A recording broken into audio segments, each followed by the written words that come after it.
1, 2, 3, 4 major items, and we'll go through them in order. So we'll begin with an A&R for 2025 and 30 Situate Hill. But before we do that, what we'd like to do is do a roll call of the planning board members. Clark Brewer. Here. Tom Callahan. Here. Eric Potter. Here. Amy Glassmeyer here. So we do have a quorum. Do we know if Paul Caleri's calling in? I don't see him in the attendee. I don't believe that he will be joining us tonight. Okay, thank you. And I also got a late note from Paul Grady that he is out of the vicinity and unlikely to join our meeting. So this will be the sum of the individuals that we'll be working with. I want to introduce Lauren Lind, who is the Director of Planning, and Jen Oram, who is the Assistant Director for Planning, Permits, and Building Inspections. Lauren will explain to the public how the public engages for commentary, and also will instruct the individual participants who are part of the applicant teams so that it runs smoothly. So Lauren, please begin. Thank you. So for anyone in the meeting who wishes to comment on an application, we would ask that you notify the board by inserting your name and address into the question and answer function. You can type comments in there. We will have this as a part of the written record after we depart the meeting. And then we also have an opportunity, if you'd like to address the board directly, we can promote you to a panelist so that you can speak to the board. We ask that comments not be repetitive, and that a 3-minute maximum per individual. And there will be a time and place for each one of the public hearings that will open a public comment section. So with that, I'll turn back to the agenda item. We have first, we have an approval not required. That's not actually a public hearing, but the other 4 items that follow are public hearings. So with that, I'll turn it back to Madam Chair to begin with the first item. Thank you. Thank you. But before we do that, I'd like to get the names of individuals who are associated with the individual items. So I am presuming that Mr. Walter B. Sullivan will be representing 20, 25, and 30 Situate Hill. Is that correct?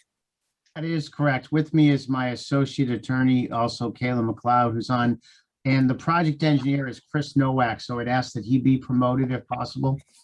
And applicant Mark Trider from Outpost is with me. Okay, so could you say Chris's last name, please? Yes, Christopher Nowak, N-O-W-A-K.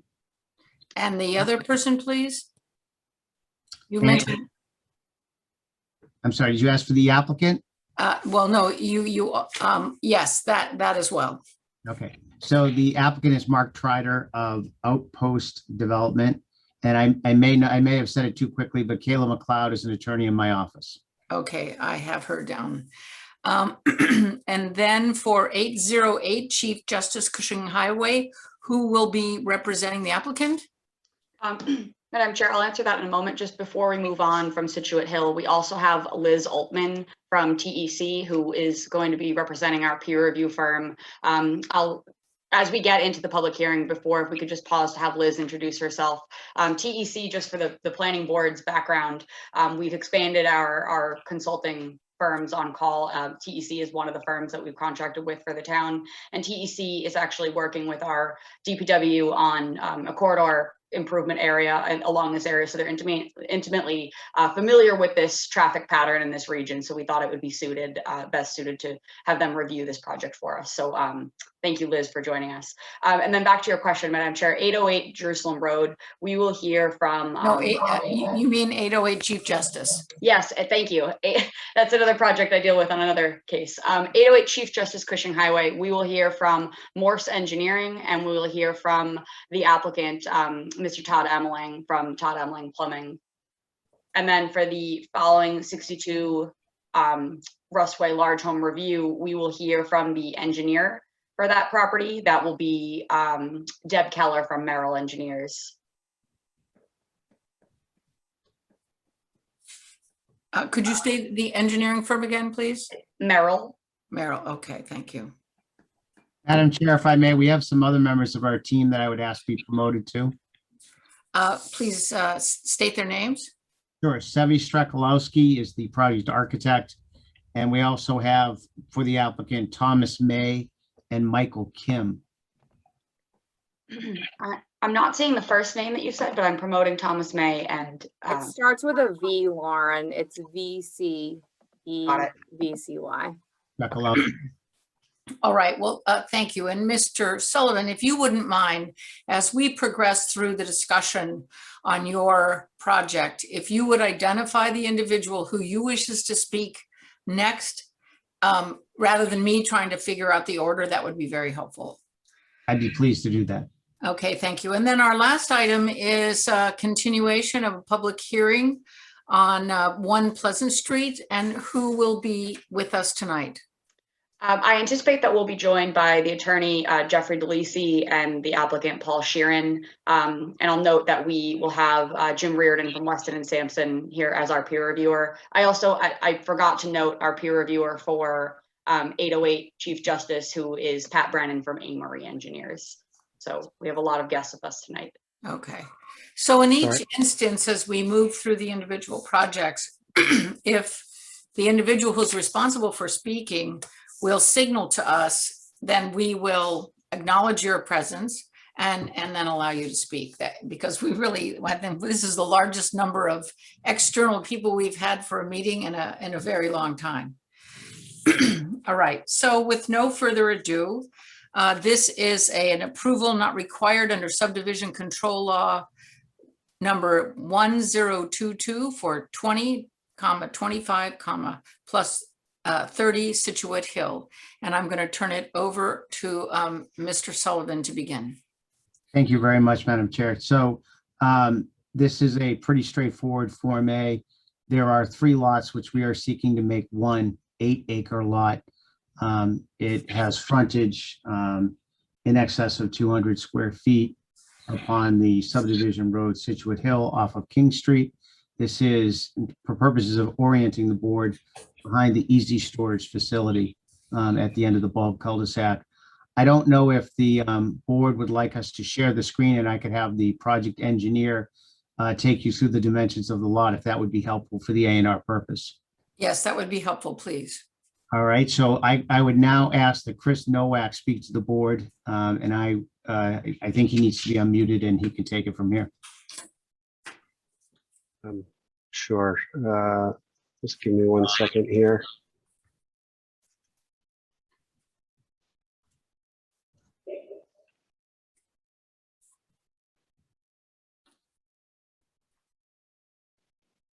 So I'm not seeing where I can, oh, there we go.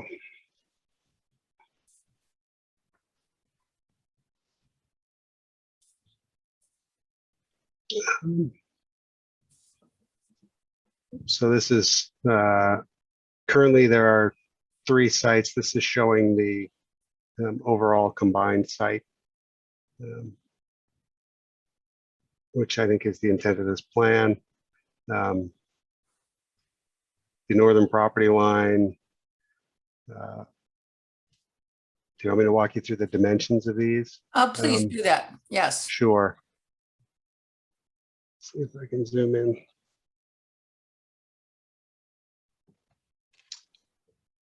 It's hard to read on this copy of the plan. Sorry, Walter, put me on the spot a little bit here. I apologize I for wasn't that. preparing to do this. So recognizing that it is a complex piece of landscape and also recognizing that we all have a basic understanding, just give us the general outlines of what you're proposing to do so that we can be informed. I'm sorry, would you like me to take that, Chris? Sure. Okay, so essentially what we're doing is we're eliminating lot lines and merging 3 lots into 1 8-acre parcel, Madam Chair. The frontage is derived on Situate Hill, and by my lawyer calculations, whenever lawyers do math, it's always a dangerous thing. I think we have over 450 feet of frontage on Situate Hill Road. So we have ample frontage, which I think in this district is 200 feet are required. It's an 8-acre parcel, so there's more than enough area. And so we're simply asking for an approval not required, that we meet the requirements for a Form A lot. And obviously, the next hearing will discuss our development proposal. But in order to move forward and then orient this for development, we believe it makes more sense to have it specifically recognized as a single lot rather than 3 separate ones. All right, let me ask, planning board members, do you want to comment on this? Tom Callahan. Well, Walter, how are you? Wonderful, Tom. I don't have a problem with the consolidation as an A&R, and this is a kind of a non-A&R question though, because the resulting project then is for multiple buildings, which would be on a single, very large lot, but still a single lot. So where's the authority coming to do multiple buildings on a single lot? I guess that'll be part of the next presentation, and I'm not trying to hold off, Tom. No. Yeah. Well, I don't want to go down the road of an endorsement if this is something that's more difficult and involved to do. It seems to me that maybe site plan first, any relief with the zoning board simultaneously, and then do the A&R as if, we were at a seminar last night where we learned how we're locked into these things once we approve them. So I just don't understand where the authority is coming for the multiple buildings on a single lot, no matter how big it is. Well, maybe it would help ease any burden that we would commit not to record it unless we have site plan approval on the following one. But it seemed to us that the cart was before the horse until we eliminated and make it one lot. We didn't pick the order, and if the board wants to defer an A&R, Well, I mean, I think we're entitled to an A&R. yeah, no, I think you are. I don't have a problem with that. It's just, I believe it needs to be made under the bylaw to be able to do what you're ultimately proposing to do. And I guess, again, that's what we'll take up at 6:45. And again, I'm not trying to be sarcastic. No, I know. But, obviously, if we don't get the relief and the permits we're looking for, we wouldn't record For a the. special permit with the zoning board, if I'm reading the bylaw correctly. Okay, so how can we resolve this? Is it better to move forward in the presentation on the second part, or is there, it doesn't sound as if we have a way to carefully and thoughtfully provide the insights about the A&R until we see something more about what you're proposing. Well, legally, these other issues don't affect the A&R, and we could grant this A&R. It's more of a practical issue, not legally. Do we proceed? Can we proceed? Certainly, if they want to proceed and want this A&R, we can do it. But I'm just thinking ahead as a practical matter. Just my only other, if Clark, if you told me to just get one thing out and I'll be done. My only other question to our counsel, Cindy, is can we condition the grant of this A&R or the endorsement of this A&R on the actual building of Situate, this cul-de-sac, the Situate Hill cul-de-sac, because obviously it relies on that road being built for us to make the findings that there's adequate frontage on an adequate illusory way. So I want to recognize Cindy first before Clark Brewer speaks. You're muted, Cindy.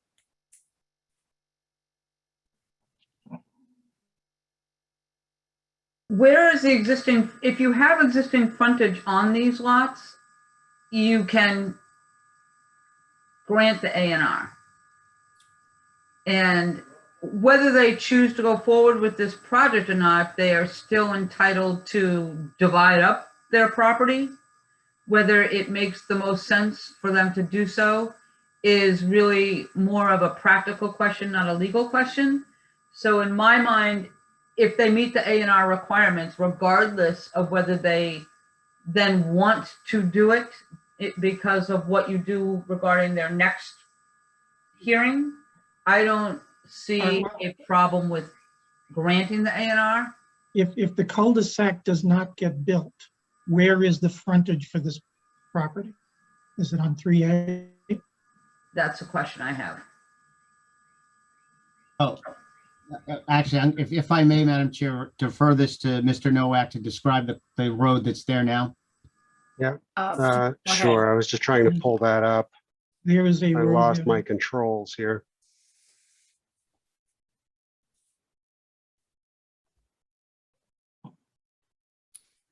Can we assist you in some way? I just lost the control panel, so here it is. Okay, thank you. Sorry, multiple screens and it got hidden.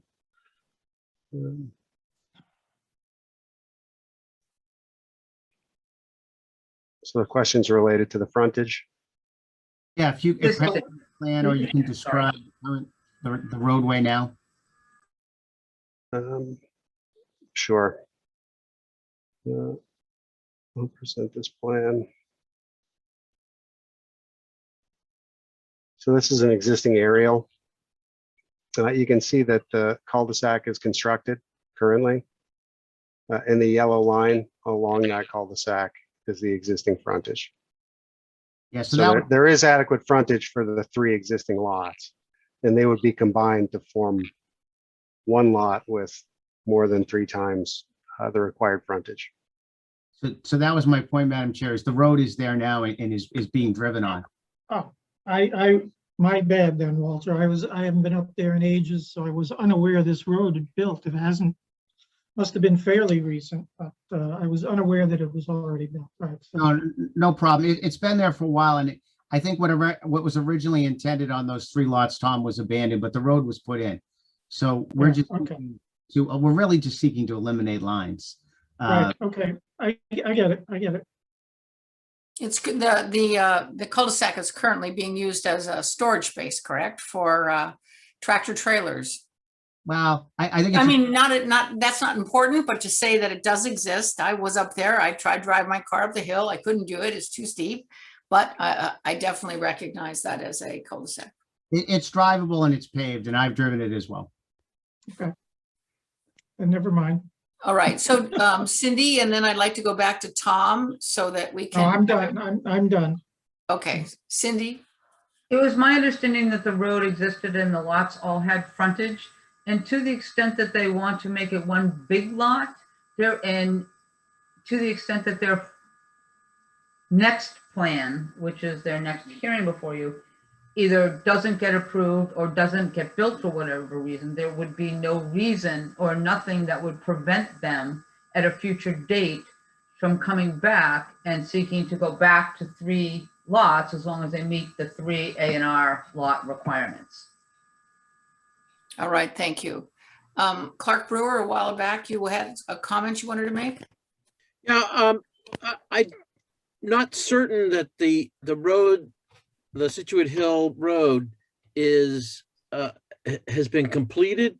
Has all the work been completed and our peer engineer signed off on it so that it could be accepted as a public way? Because right now it's most certainly a private way that was created as a part of this original commercial subdivision.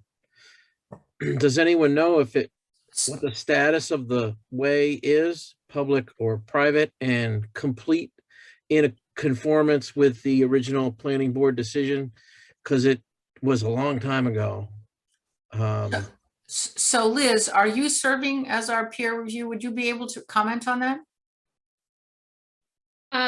I am serving as your peer reviewer for this project. We have not looked at that element of the site yet. Okay.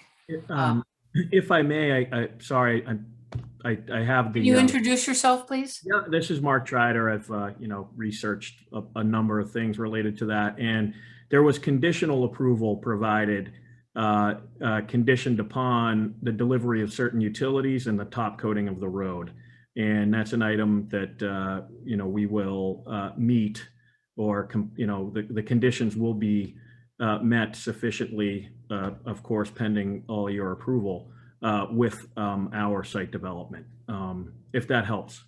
Yeah, All right.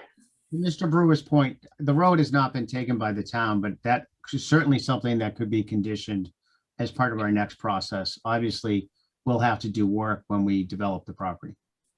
Well, usually with an A&R, you're creating more lots with the area that you have than creating fewer lots.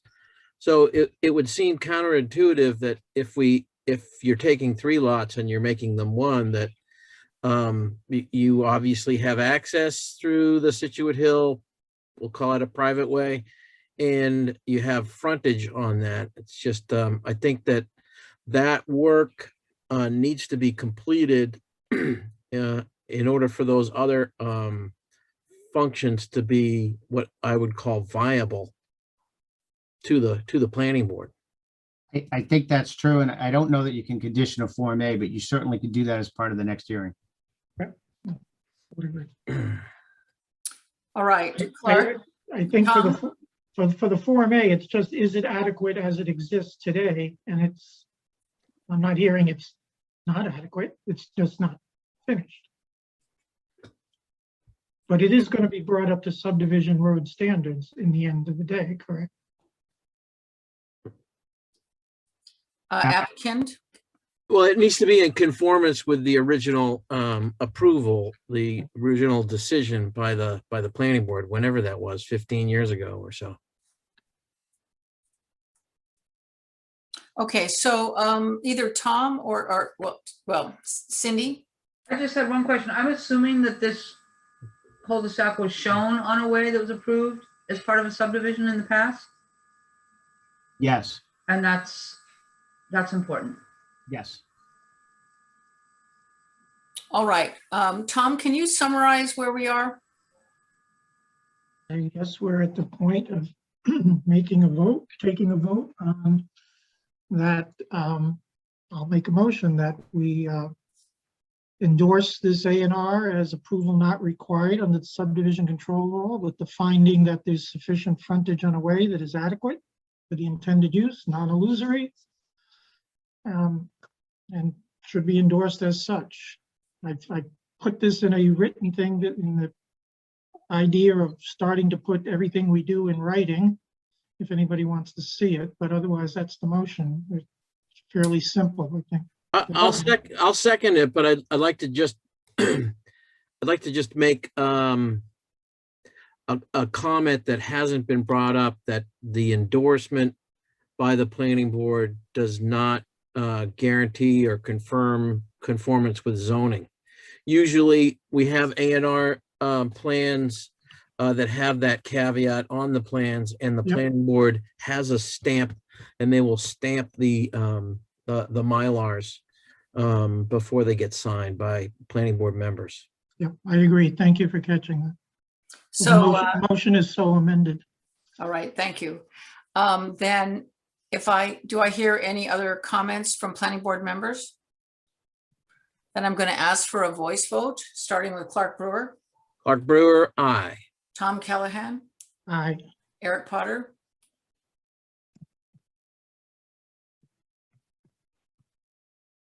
Aye. Amy Glassmeyer, aye. All right, thank you very much. Let's move on to, what time is it? We thought that would take 6:45. Okay, we're about 10 minutes over what we had allocated for that activity, just to keep everybody in mind, or keep all the time in mind. So we now move on to the second item of the agenda, the public hearing pursuant to MGL Chapter 40A and 300-12. Tom, would you please read the public hearing notification?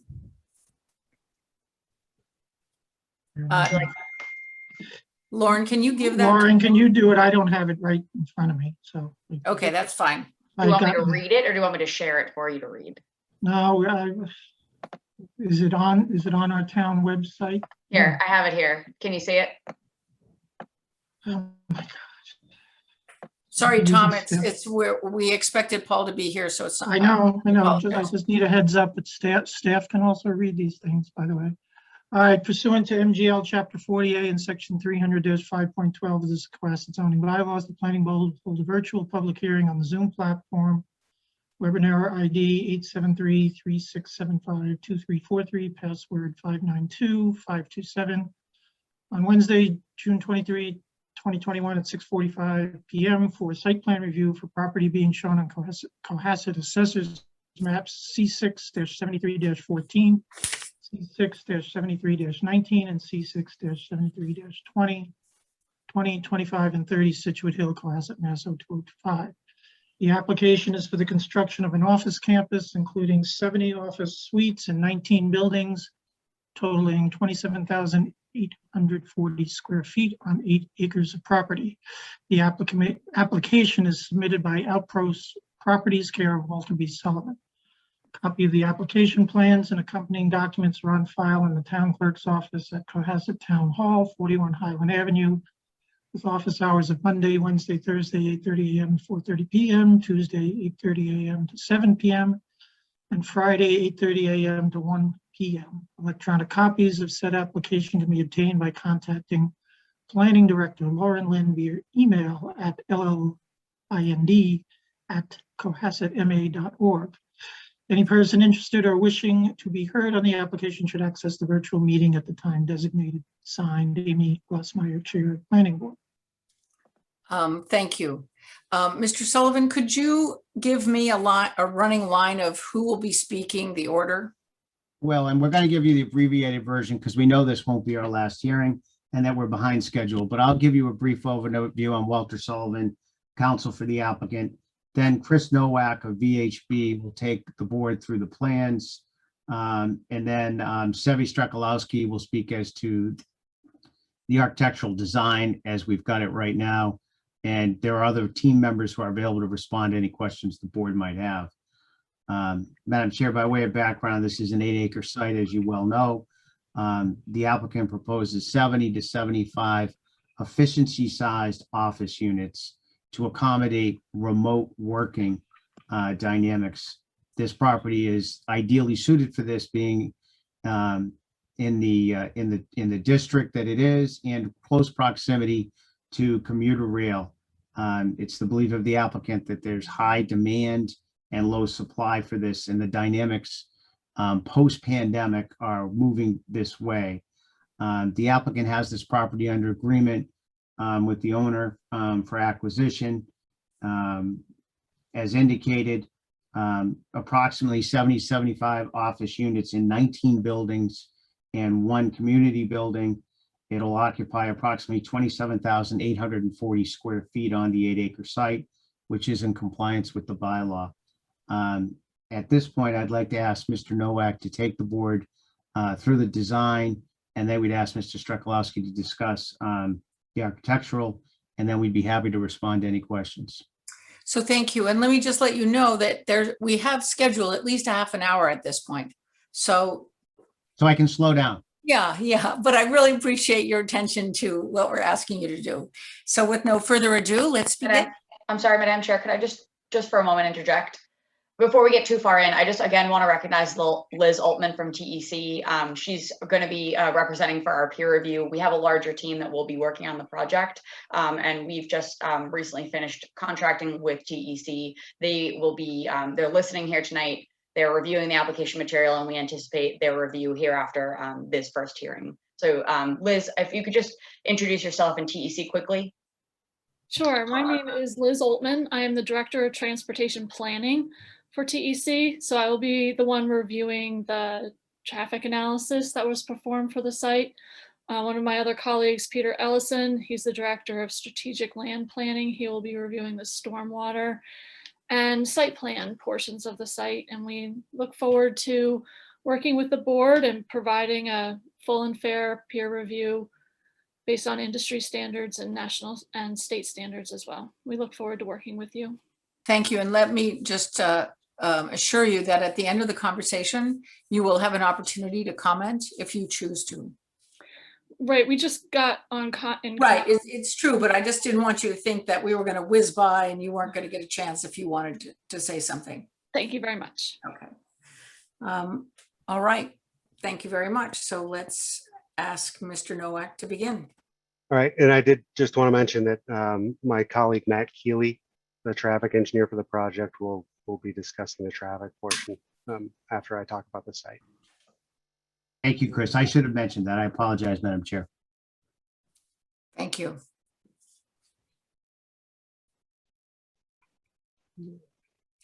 Chris, do you, oh, there we go. So, good evening. My name is Chris Novak. I'm a principal at Vanessa and Breslin. I'm the site engineer for the project. And thank you for hearing us tonight. Let me just set up my screens here quickly.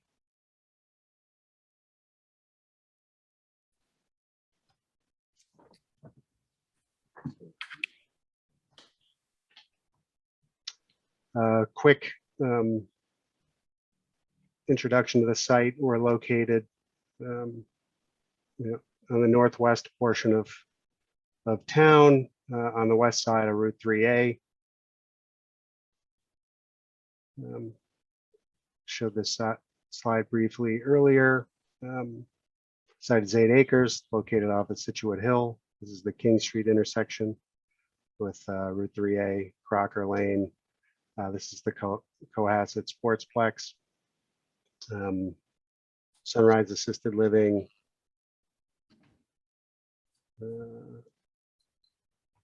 Avalon Bay,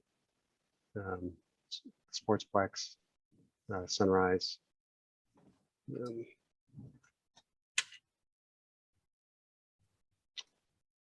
Showed this briefly earlier, so I won't get into a lot of great detail. Situate Hill, there are no other buildings on site at present. There's an existing detention basin that's located on the southeast portion of the site. It was previously mentioned that there was a subdivision back in 2006 that was approved. This is the site plan that was the master plan for the site at that time. Just wanted to refresh people's memories. The program was 20,000 square feet of warehouse space, and then 30,000 square feet of office and 15,000 square feet of retail. Considerable amount of parking to support that.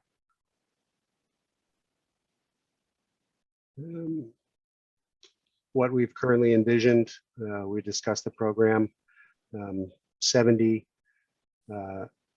individual office suites spread out in 19 buildings. This was an early site rendering. This is a 3D rendering that Sevi will talk about later, but I think it just helps visualize the program and how it's integrated into the hillside. Sportsplex in the background. It's the medical office facility. It doesn't, this aerial doesn't show the self-storage facility, which is located on this portion of the site. This is our current site plan. Let's see if I can zoom in a little bit. A couple of things to note. We have a sales and conference room building that's located. It'll be visually present as you come up Situate Hill. These T-shaped buildings are 4-unit office suites.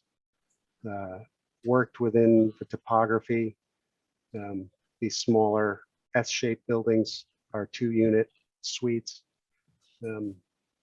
What we've provided an accessible path so you could travel through the site from the sales building up to our amenity space on the south end of the site. This is a pavilion in a small gathering space. There's 80 parking spaces distributed throughout the facility with a larger amount of parking weighted towards the amenity space. We've located dumpsters at the exit of the site for convenience.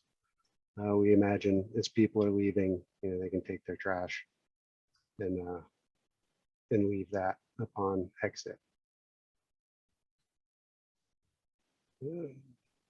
We've designed the facility to allow for circulation of emergency vehicles. What's shown here is the Cohasset ladder truck.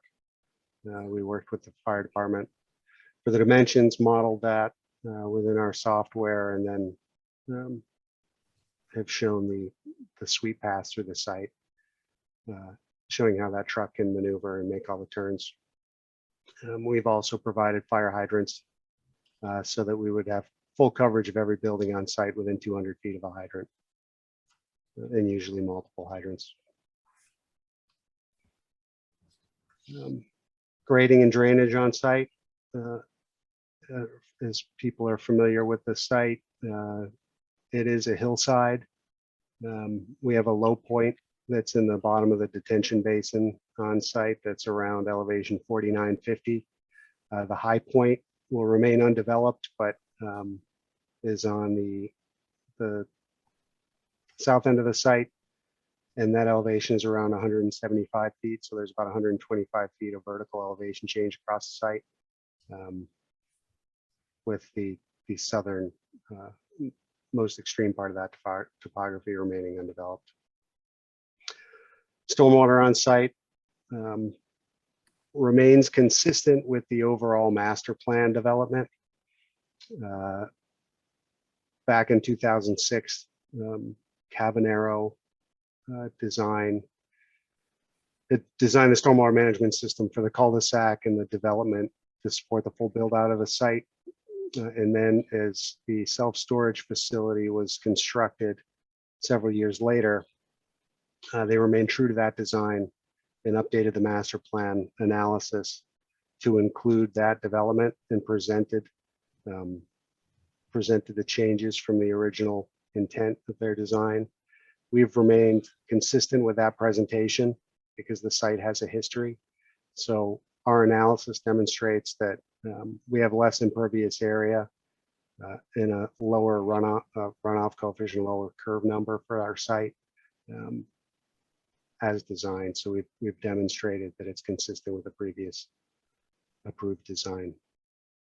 We're collecting the stormwater through the site and the catch basin system, transporting it to the northeast portion of the site, running it through a subsurface infiltration and polishing system to provide water quality treatment and infiltration, and then we're piping that over to the existing basin. The original design tied into some infrastructure that was previously built as part of the subdivision roadway. With direct connections, we're providing a new connection to the basin as a form of redundancy. And then, because it is a steep hillside, any runoff that bypasses our system under an intense event would be collected as designed in the other infrastructure. Utility systems, similar to stormwater, the subdivision plan provided a sanitary sewer system on site for the full build out. There's a private subsurface septic leach field that's located on the self-storage site facility. There's actually two, and they were programmed and designed to accept the full flow from the site, which was a larger building program than we're currently proposed. So we're well under the existing capacity of that system with our connection. We'll be providing a new septic tank and then connecting to the manhole located right here on Situate Hill, which connects to the leach field, the distribution box and the leach field in the front of the self-storage facility. I think it was mentioned previously, electric was never extended up Situate Hill, and I believe that's why the site was never final paved. I think folks are aware that the utility companies generally don't like to make that investment unless they definitely have a tenant that they can sell power to. So that'll be extended up the cul-de-sac, and we'll tie into that as part of this project. Water, there's an existing water easement, 30-foot water easement that runs along the southeast portion of the site. We respect that easement, don't propose any development within it. And then we have a connection to the water main that was installed as part of the subdivision road construction.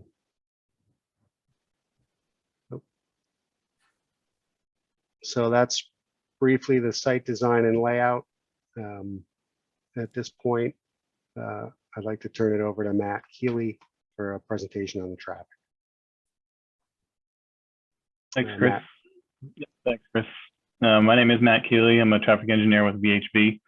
We submitted a traffic impact study to the town on May 25th. And as we discussed earlier, that will be reviewed by TEC as part of the peer review process. So we look forward to working through that process with the town and the peer reviewer. What I thought I'd do tonight is just give you a quick rundown of what our traffic impact assessment included and just a brief summary of the results. So for those of you who aren't familiar with what goes into traffic impact assessments, I just have an outline here on the page. Typically starts with an evaluation of existing conditions. In our case, we focused our study on the intersection of Route 3A and King Street and Situate Hill Drive. As part of the existing conditions assessment, we collect traffic volumes, a full crash history for the last 5 years from MassDOT's database of crashes. And we also do capacity analysis to evaluate how well the intersection is operating under existing conditions. As part of the future conditions assessment, that includes historic traffic growth rates and any traffic that's associated with other proposed developments in the area. So we have our no-build traffic volumes, which we project out to 2028 in accordance with Mass DOT guidelines. So that's a condition with 7 years into the future without the project. We then do trip generation projections to figure out how much new traffic the proposal is going to generate. That traffic then gets added on to the no build to create our 2028 build conditions to assess future conditions with the project in place. From there, we do capacity analysis comparing the no build and build conditions, and that allows us to identify any impacts associated with the project. Next slide, Chris. So a question we get asked a lot is how do we figure out how much traffic is going to be generated by a project? So the image you see on the right is the trip generation manual that's published by the Institute of Transportation Engineers. It's basically a national database of traffic counts at a whole host of different land uses. It essentially has calculations and rates that allow you to make projections based on the size of a project for any given land use. One of the things we wanted to do in the traffic study was to compare the trip generation for our current proposal with the original master plan project from 2007. So in 2007, that project included 20,000 square feet of warehouse space, 30,000 square feet of office space, and 15,000 square feet of retail.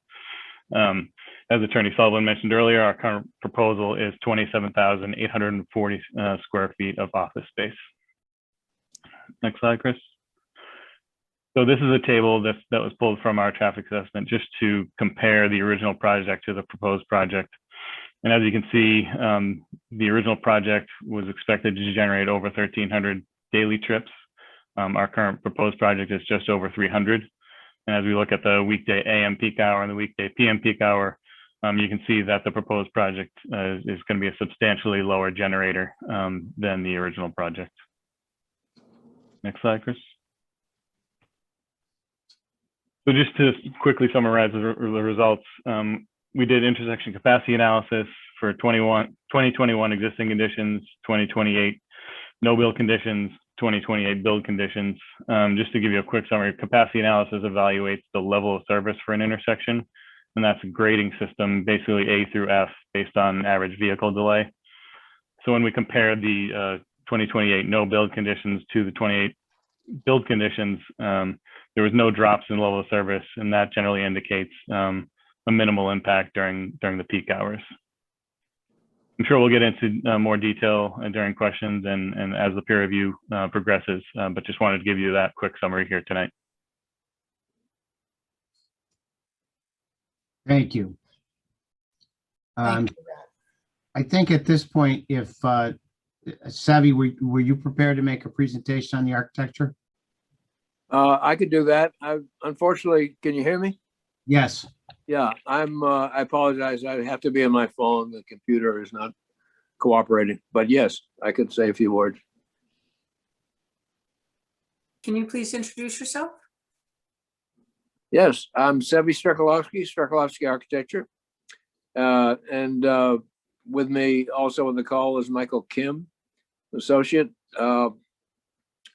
This is a challenging site, but it's one that provided a unique opportunity to integrate architecture in the site It's a low impact development we propose. The buildings really grew out of the site. They worked with the grades between the radial roads, which follow the contours. We have approximately 10 feet of elevation, and that is the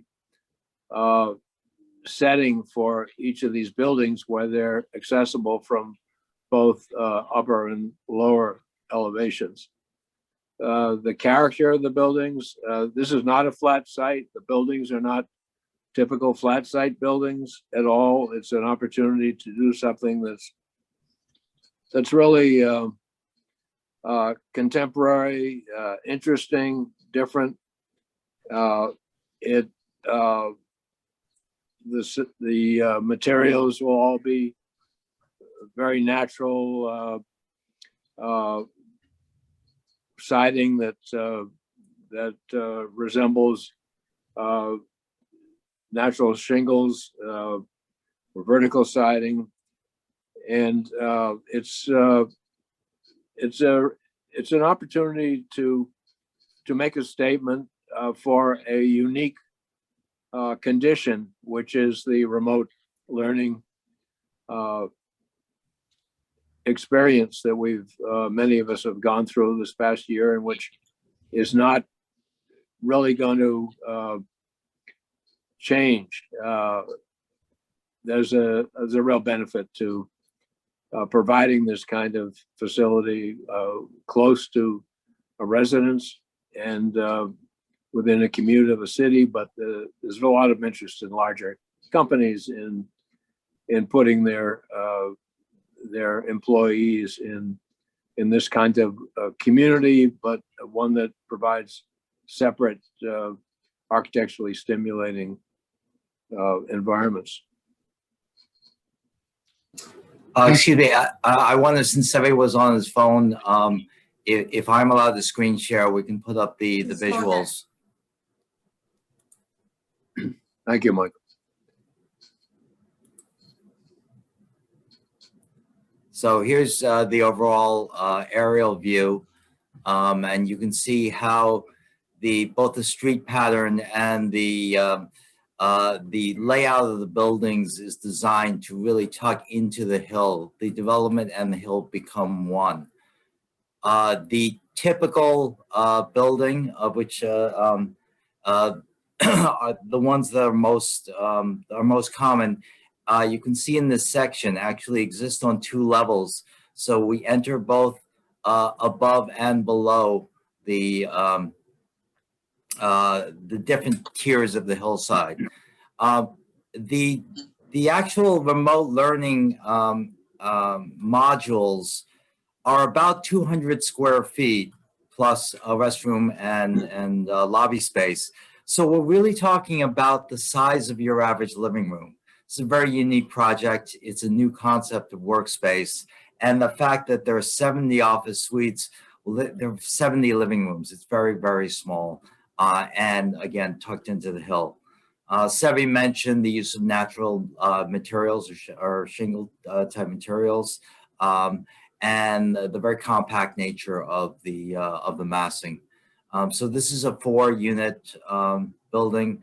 This is the 2-unit building on one level, used where the site is not where we have a few flat portions of the site.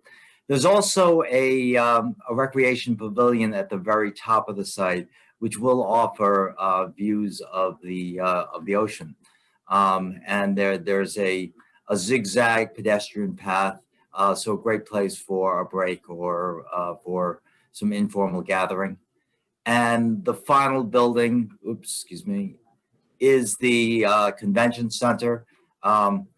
Again, fairly small rooms, but slightly larger than each of the individual spaces. So this is a place where you can gather and have a slightly larger meeting.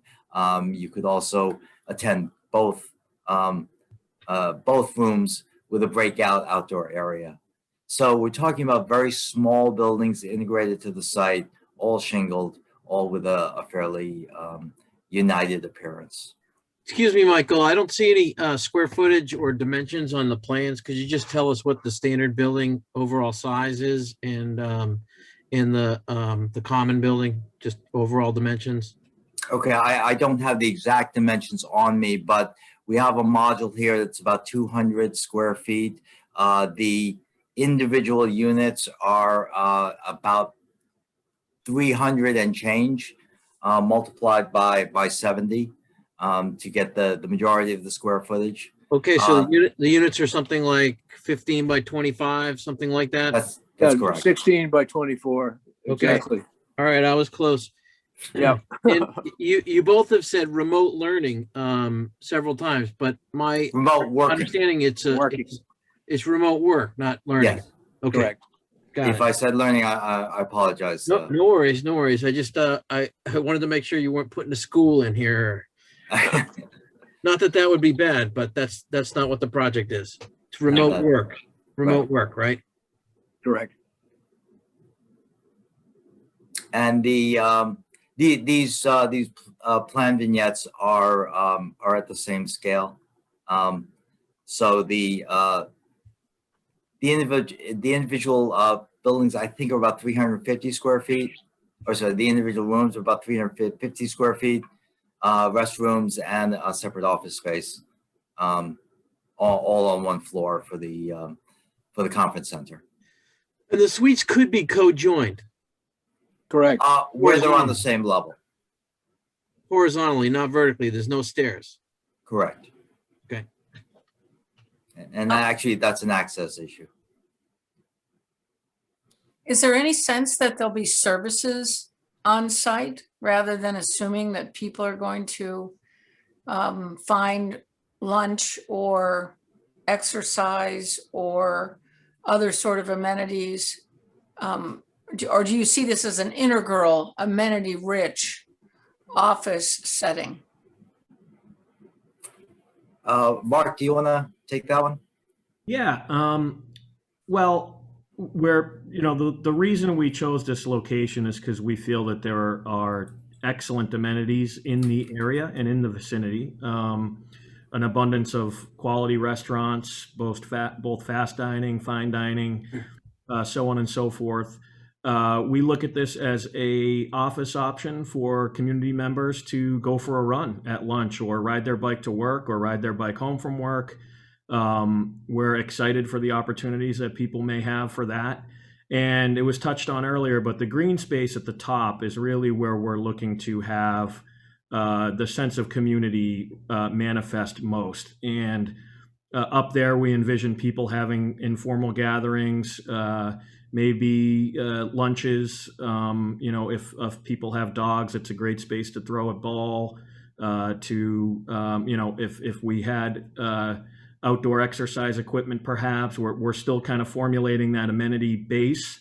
But we think that there's ample opportunity for that. And really what the target of this is to do is to provide people who are gonna choose to have remote work be a larger portion of their life and their work life, give them the option of a inspirational, well-lit, tech-enabled, modernly designed work environment where they have the ability to achieve privacy when they want it, or go out and have social and professional networking opportunities through the other members of the community. We hope that happens. That's where we think this community will have the most success. And so we're looking forward to that. We don't know, some ideas that we have are perhaps a food truck coming up and locally sponsored restaurants. We've seen these in the area.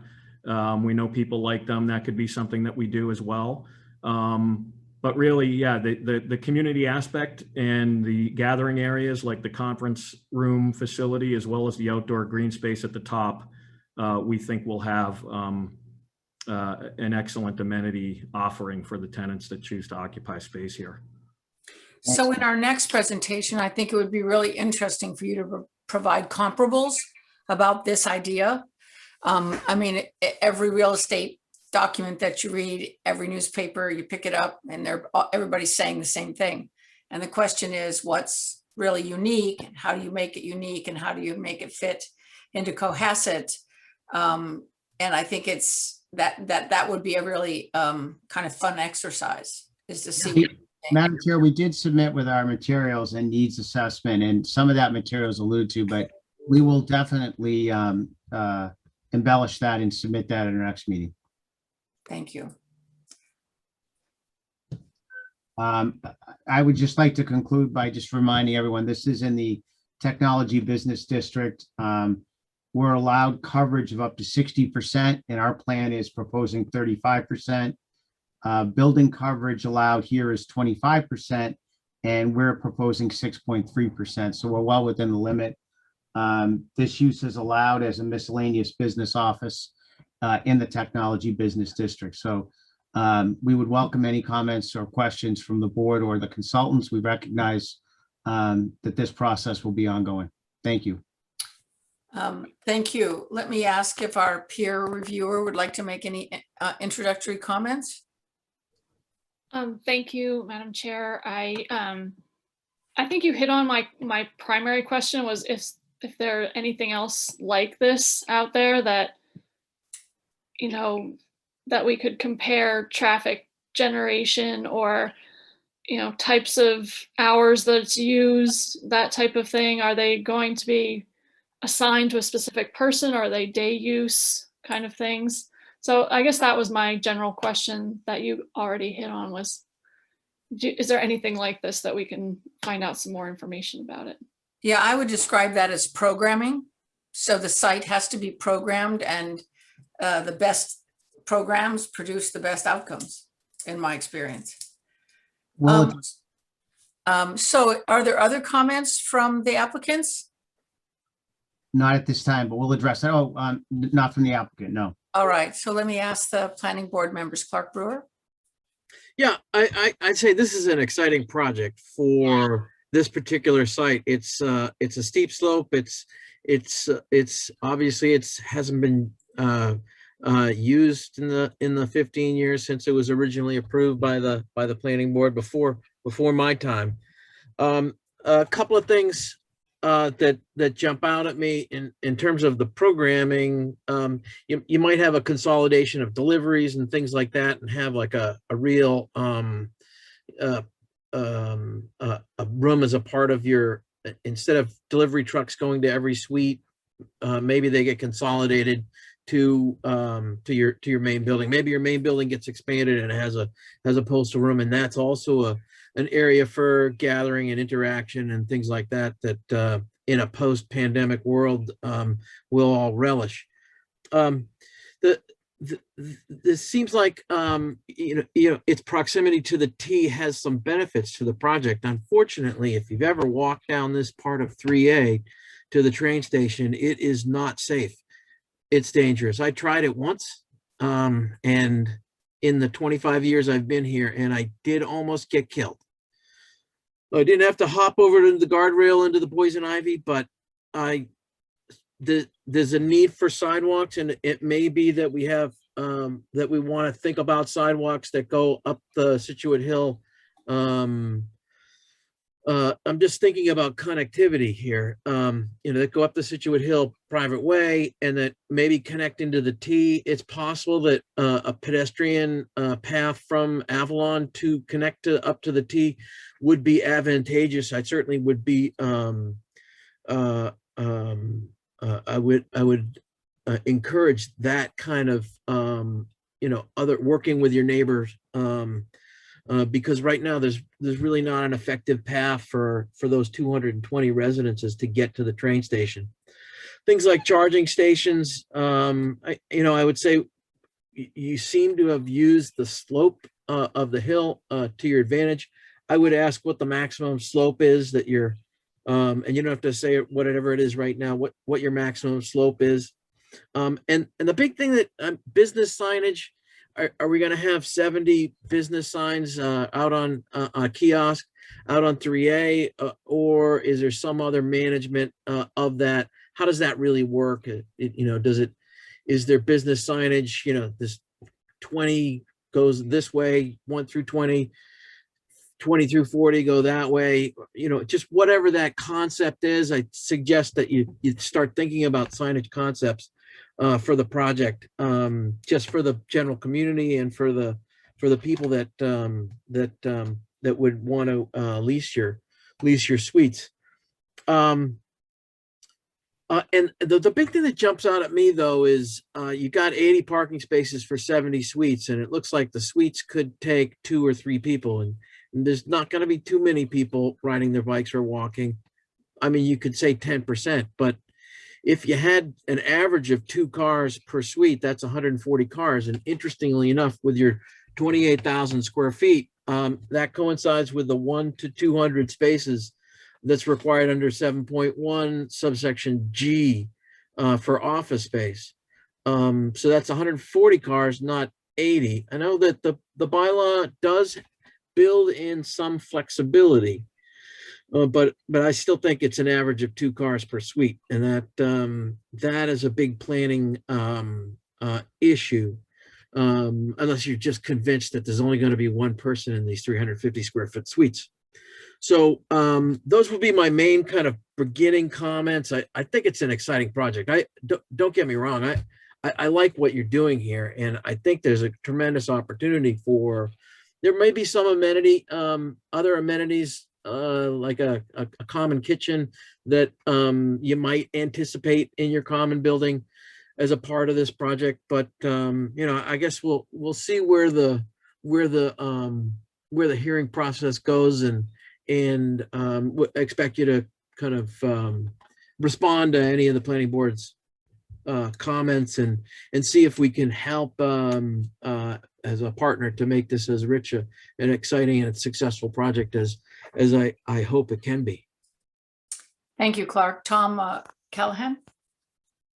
Okay, let me start. We have 2 public comments that I don't know if those 2 gentlemen want to be promoted to make them personally, but I hope everyone reads them.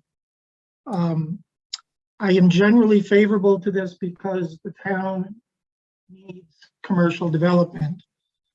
It helps our tax base, it helps our bottom line. 3A is where it belongs, and we have, you know, relatively limited options, as we've learned historically, on getting any kind of large-scale development. I noticed one of the commenters said, you know, maybe the market analysis is, and the needs analysis is a little optimistic, since the restrictions on COVID have only been lifted for a few weeks. But I'm not so sure whether on the site plan review that's our in our bailiwick to assess their business risk. I would be concerned about having a lot of vacant space. There is a lot of vacant office space on the South Shore at present, here and there in individual buildings. But I don't know that the occupancy, the ultimate occupancy is within our purview under site plan review, but it will be taxed and we will benefit from it whether they're occupied or not. So, but I'd like to, you know, make sure that the 2 citizen comments are addressed. I am concerned that, you know, if we approve this, that it complies with the bylaw. Just visually, you know, like with all these plans I see, when you say the coverage is 6.3% and 35%, it just visually doesn't look that way.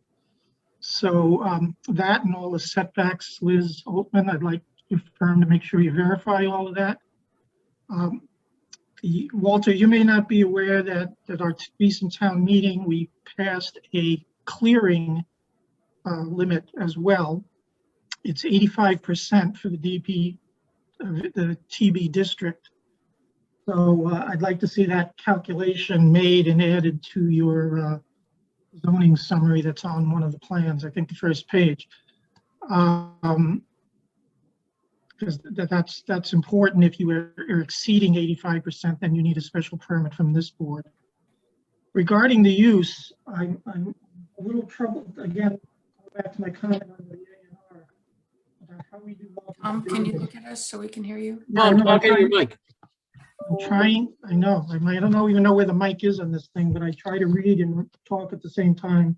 That's a problem, but Walter, you're relying on the miscellaneous business office section of the table of uses, and it says it's allowed as of right, but I don't think it's perfectly clear that you can do an office campus.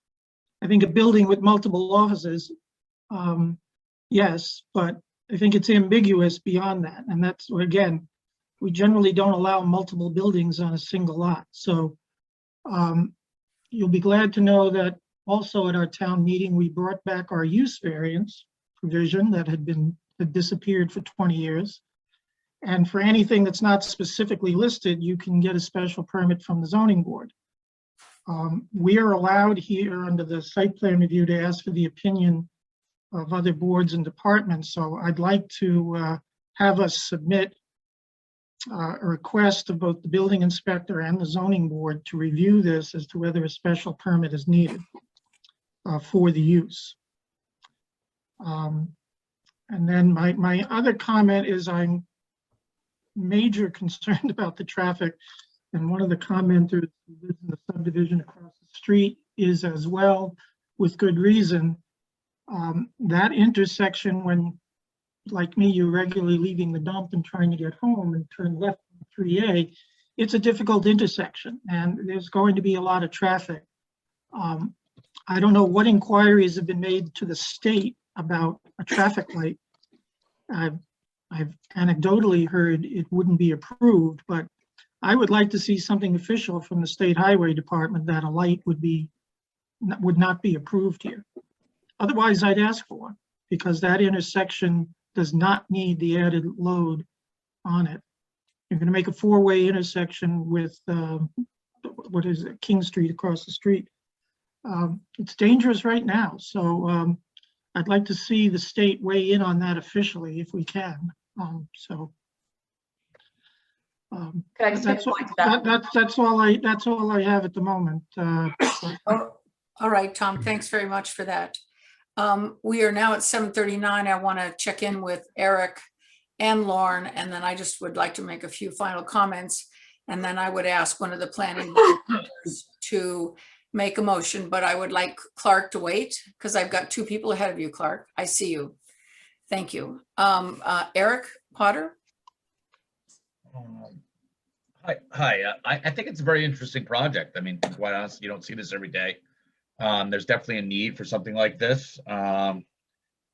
Just getting my head wrapped around something like this that's so unique at the site.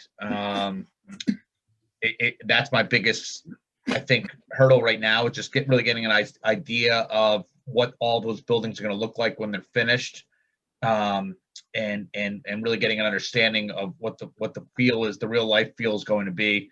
But I do think it's a unique project, and I do think that there's a need for something like this in today's world.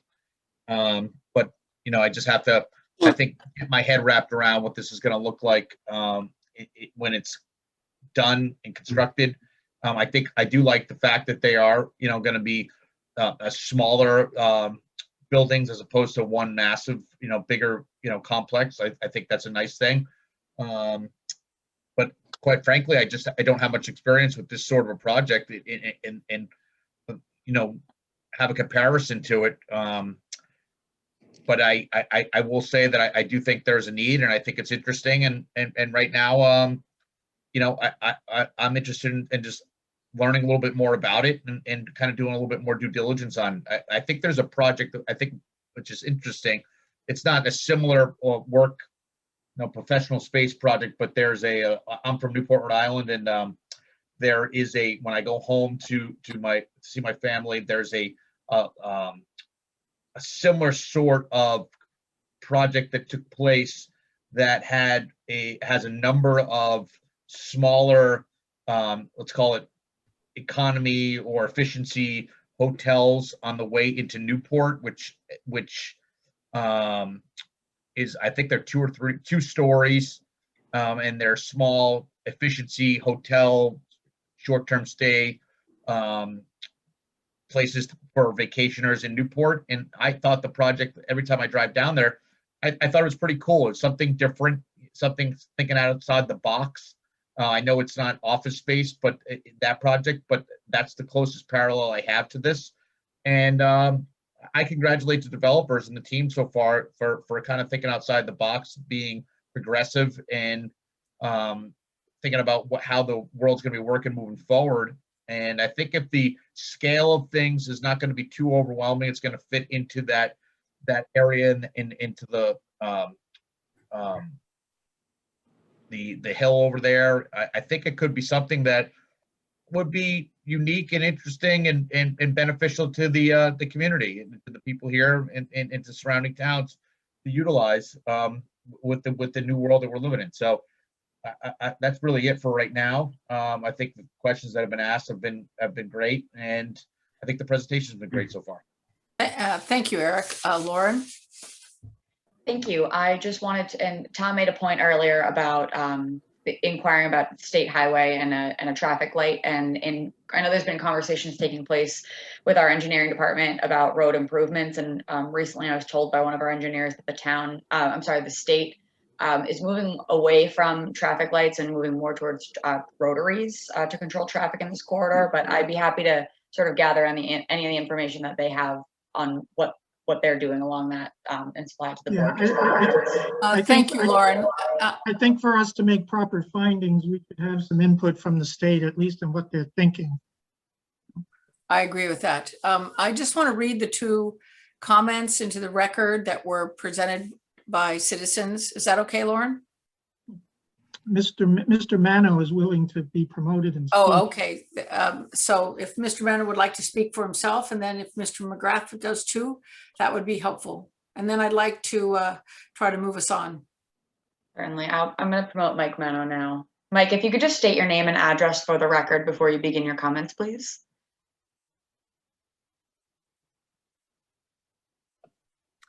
Hi, can you hear me? Yes, we can. Great, thank you for giving me a chance to speak, and thanks to the applicants for your interest in the Cohasset community. We have a pretty special community down here.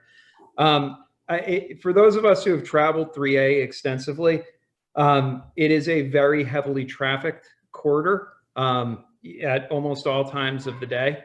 And I've got some pretty serious concerns that come in two parts. One, the traffic. Reading the needs assessment, then seeing the presentation for a 70-unit office park, I have concerns that the 53 and 34 numbers that were cited either imply low occupancy or don't quite paint a realistic picture of traffic patterns on 3A. And we have lots of small kids in the immediate vicinity who play down in that area and have some pretty serious safety concerns around anything related to increased traffic on 3A. It's a small community, but we have a lot of traffic. And just to address, Clark, your point on sidewalks, the idea of large-scale sidewalk connectors on 3A really raise alarms to me from a safety standpoint in the community. I'm not sure we want to encourage a whole lot of foot traffic along 3A. In the years that I've lived in Cohasset, I've seen some pretty horrific traffic incidents right in that immediate area. The other thing, and thank you for the time, is there's a senior living facility right there, and we really do need to take into consideration. My father's a resident at Sunrise, and I've spoken with Lee, the executive director over there, the safety of the seniors in the area, and anything that would increase either foot or bicycle or automotive traffic is a huge concern.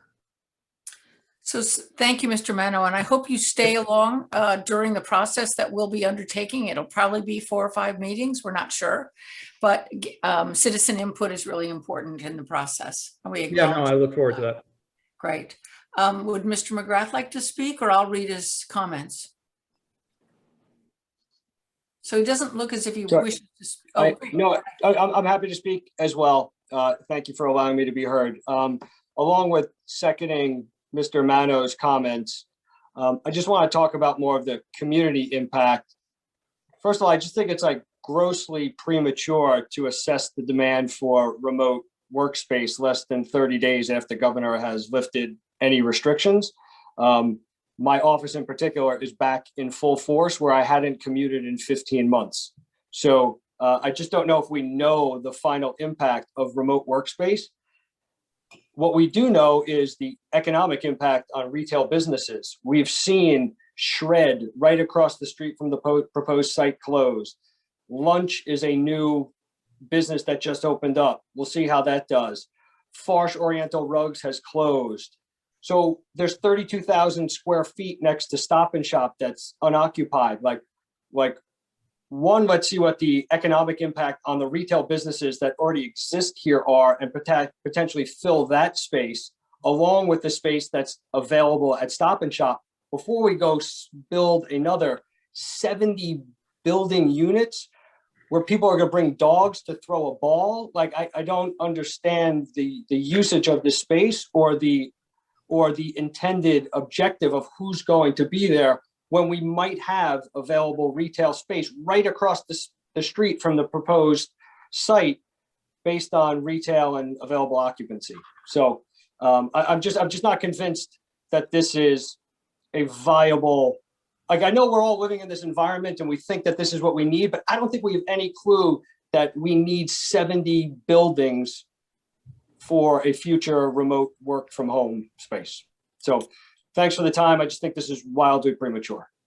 Well, thank you for this. And again, as I said to Mr. Mano, please stay being a part of the process. It always helps the projects get better.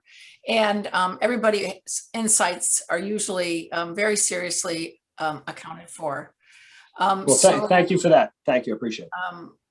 Amy, let me say. Can I interject, Amy? Or Clark, we might have had his two fingers up. No, Eric, Clark had his comments.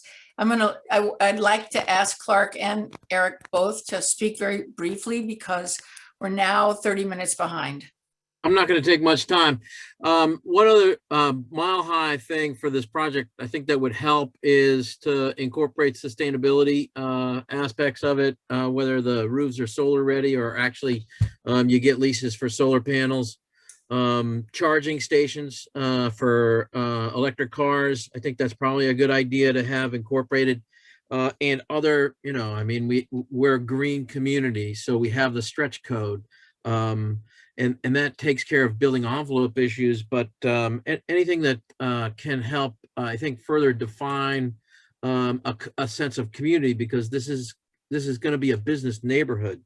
I agree with Tom on the signalization thing. Certainly, over the last decade and a half, the signal issue with this project has come up over and over and over, and it sounded like we were close to a trigger for that with the state, but I would echo Tom's recommendation that we find out exactly what the possibilities are for a signal, because the intersection is dangerous. And one other thing on the plans, Sevi, you've got bathtubs in those bathrooms. Those look like a bathtub. I don't think you need to put a bathtub in your toilet room for a commercial space. Clark, the idea is that they're showers. That's all part of LEED green thinking. Bicycle racks, showers. So the bike rider can ride his bike to work and then take a shower and stuff like that. Can run. I mean, this is a site. There's going to be a lot of walking and exercising. So I think it's very appropriate. All right, so thank you for that, and thanks for your comments, Clark. And Eric, if you'd like to have the last word before I ask for a motion to continue. Eric? Very quickly as well. So I do echo the sentiments of Clark and Tom as well. But always they bring up, excellent points about traffic and safety concerns. But I would be concerned, as Mr. McGrath was, about the fact, that we're just coming out of the pandemic, and this was a no-brainer a year ago that, we thought that this is exactly the direction things would be heading. My concern would be, and I don't know if there's been any research done by the developer or the applicant, about long-term, 5 years down the line, 10 years down the line, because with 19 separate units like this, if in fact, people go back into the city and go back into Boston and there's not this demand, you are stuck with potentially a problem here. So, I'd be interested to know, while right now it's in vogue to be working remotely and have flexibility. You know, what are there other uses for these buildings in the event that, you know, people aren't going to be working remotely? Because, you know, if the trend is to go back into Boston and times change and what we don't want to be stuck with, you know, vacancies and open units and uses that can't be occupied for these units. So I'd be interested to hear if the applicant's taken that into consideration and if there's been any studies that have been done, you know, for long-term usage, considering the current market and what the future market will be for remote working and use of these units as proposed. So thank you, Eric. And we can ask the applicant to compile some of the more significant thinkers who are being consulted about this particular type of development. And I'm sure that they can provide us with a good summary of what the pros and cons are. I know I read a lot of the documents just because of my own job. And I think that it's useful for us to all know it's for your safety, it's for our safety, and it's for everybody's enjoyment. So with that, I'd like to ask if I could get one of the planning board members to make a motion. We need a time and date Yeah, to, Lauren, we need a time and date and I'll make the motion. That's July 28th at 7 p.m. I make a motion, we continue this hearing until July 28th at 7 p.m. second, Okay, Which let me roll call. Clark Brewer, aye. Tom Callahan, Aye. Eric Potter. Aye. Amy Glassmeyer, aye. Thank you very much, and we will see you on the 28th. Thank you. Hopefully live. I don't think so. That's not what the state's saying. Well, But who knows? Who knows? who I do knows? not have a crystal ball. So, Tom, I'm going to ask you to move us forward and read our next opening of a public hearing. Okay, Which- yep. Jen was kind enough to email it to me. Good, great. Let's go. All right, so pursuant to Mass General Law, Chapter 40A and Section 305.12 of the Class zoning bylaws, the planning board will hold a virtual public hearing on the Zoom platform, webinar ID 873-3675-2343, password 592527, on Wednesday, June 23, 2021 at 7:30 p.m. for a site plan review for property being shown on Cohasset Assessors Map E9-45-018, 808 Chief Justice Cushing Highway, Cohasset, Mass. 02025. The application is for the construction of a new structure to include approximately 1,930 square feet of retail office space and 4,580 square feet of tradesman shop space. Total building size 6,510 square feet. The application is submitted by Todd Amalang Plumbing and Heating Co. Copy of the application plans and accompanying documents are on file in the town clerk's office at Cohasset Town Hall, 41 Highland Avenue, with office hours of Monday, Wednesday, Thursday, 8:30 a.m. to 4:30 p.m., Tuesday, 8:30 a.m. to 7 p.m., and Friday, 8:30 a.m. to 1 p.m. Electronic copies of said application can be obtained by contacting Planning Director Lauren Lind via email at lind@cohassetma.org. Any person interested or wishing to be heard in the application should access the virtual meeting at the time designated. Signed, Amy Glassmeyer, Chair of the Planning Board. Thank you. Mr. Amalong, are you going to be the individual who orchestrates the conversation? And if so, can you indicate who will be speaking with you? Madam Chair, I'm having a bit of an issue. I see Todd Ameling in our attendees, but for some reason I'm not able to promote him. I see a Todd in the panelists now. There's another Todd here with us, but we also have Jeff Hassett on behalf of the application. Before we begin with this application, I would just like to note for our council, Cindy, if you don't want to be with us at this, we don't need you present for this application or for the large home review, but we do need you back for 1 Pleasant Street. So, just wanted to make note of that. All right. So, Okay. so can Mr. Amlong be? Yep, he's there now. Great. All right. So, Mr. Amlong, would you like to begin the conversation and then pass it on to one of your colleagues?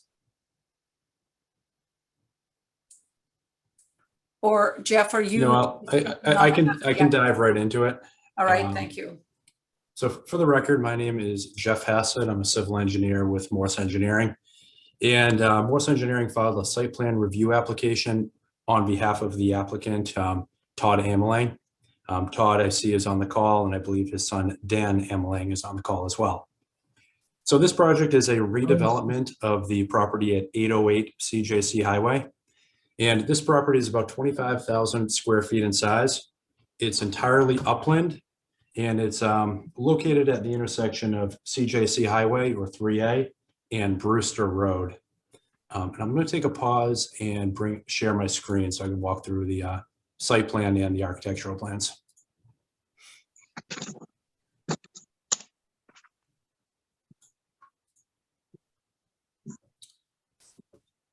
So the site plan set includes a cover sheet.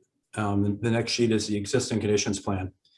So the property is currently developed. It's developed with a building that's located closer to CJC Highway. It is a mixed-use building. The left-hand side of the building, when looking at it from 3A, is a retail service use. It was formerly a pool supply company. In the right-hand side of the building is a residence. And this building was built in 1940. The entire frontage on 3A is paved with and that's the primary parking location. The parking spaces are not striped, but there is room for a number of cars across the front. And there's also an access way around the rear of the building to a secondary driveway on Brewster Road. There are limited trees on the property. You'll see there's a few trees in the back left corner and a couple around the building, but there's really no wooded areas on the property. And the utilities all come off of Brewster Road. There's a overhead electric line, underground gas, underground water, and they have a relatively new septic system in the backyard. So moving on to the site plan. The site plan, the proposed building is located centrally on the property. It does comply with all of the zoning setbacks, so it has to be a minimum of 50 feet off of either road and then 20 feet off of whether it be a side or a rear. It's in the highway business zoning district, and the building coverage and the impervious coverage do comply. And the lot itself is a conforming lot as well. It complies with the required area, frontage, and width. So the building style, it's made up of the front portion is a colonial style architecture with 4 garage bays off the rear that are intended for tradesmen. So the intent is an electrician, a plumber who might come to the property in the morning, set up, and then head out to their job sites. Utilities will continue to come off of Brewster Road, so I don't see any need to open or cut the road on 3A. And stormwater is made up of the entire parking lot is porous asphalt, including about 24 inches of porous material below it, creating a reservoir. And we've also added a stone trench along the entire perimeter of the parking lot. And as part of this project, there will be a new septic system installed with tanks in the front yard and a leaching field in the rear. So we've provided an erosion control plan, a grading and utilities plan, construction details, watershed delineation plans, and then moving on to the architectural plans. 3A would be on the right side of your screen. So you have that retail office space in the front, which is 2.5 stories, and the tradesman 4 shops in the rear. So this is the second story plan. So you have second story office retail and then storage above the garage space. And the third floor is the attic level with the only finished area would be a little more than half of, actually probably less than half of the attic space. And these are the renderings of the building. Again, you have the front portion is a colonial style with the garages off of the rear of the building. So this is an initial presentation to the planning board. We did receive a review letter from Amory Engineering. I think I saw that Pat Brennan is on the call. There are about 10 items that we do need to address, so we will be submitting revised plans. And we did receive a letter from the fire chief who is looking for a swept path analysis, which we will, of course, provide. So with that, we'd be interested to hear any feedback on this project, and then ultimately looking to continue and make some revisions. Thank you very much. All right, thank you for that. We also have a peer review on this project, correct, Lauren? That is correct. Pat Brennan from Amory Engineers is here with us. I will also note, while I have your attention, that we received a comment from the police department on this site, and I'm going to pull that from my files now, and I'll share that with you in a moment. All right, thank you. So let's go to the peer review. And we have, it looks like we have one comment from the public also we'd like to see. Mr. Brennan? Okay, thank you, Madam Chair. Pat Brennan with Amory Engineers. I reviewed the project, submitted a letter dated June 17th to the board with 10 comments as Mr. Hassett had mentioned. I'll run through them fairly quickly. My first comment has to do with the footprint of the building. I asked that they include the square footage of that on the plans. They've only included it in a percentage of the lot area. And, you know, having now seen, I didn't have the architectural plans, so I only reviewed the site plans. So I was just questioning that. So I just asked them to add that so that it's a little more clear on the plans. My second comment has to do with the zoning bylaw, which states that no portion of any entrance or exit driveway to the area shall be closer than 150 feet to the center line of the street intersecting the street servicing the entrance driveway. The driveway off Chief Justice Cushing Highway is about 90 feet from the center line of Brewster Road, and the driveway off of Brewster Road is about 115 feet from the center line of CJC Highway.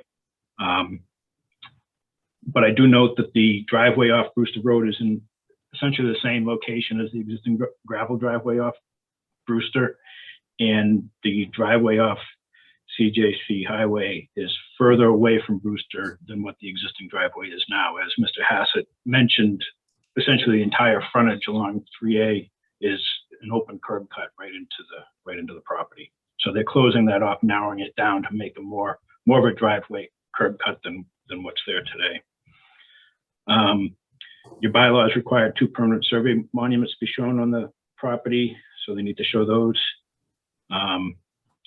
The entire site is essentially going to be filled to raise the grade. That's in order to install that porous pavement drainage BMP, as well as the septic system, so they can get the separation from groundwater that's required. Whenever I see a filled site like this, I always ask for a mass balance analysis so that the board knows exactly how much fill will be imported to the site. You know, that way you understand how many truck trips would be required to bring the site or to construct the site.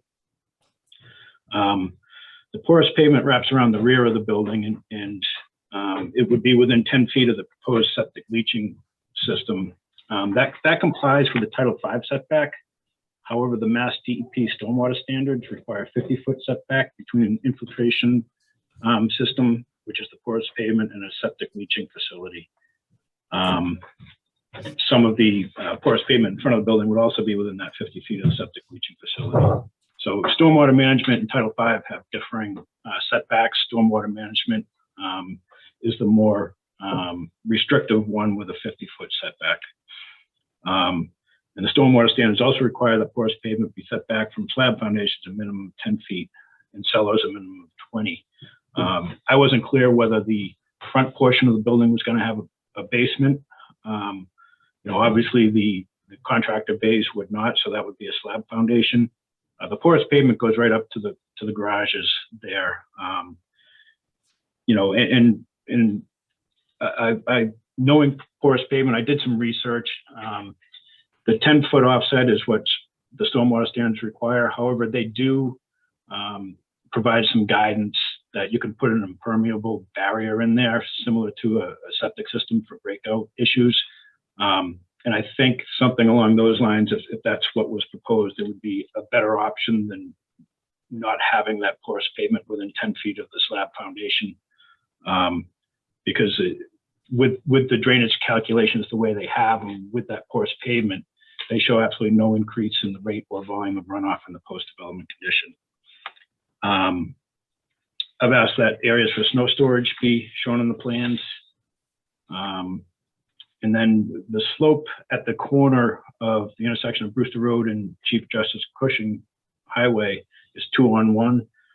It's a fairly steep slope, and I'm suggesting that they probably need erosion control blankets on that slope, or some type of erosion stabilization until that slope is vegetated.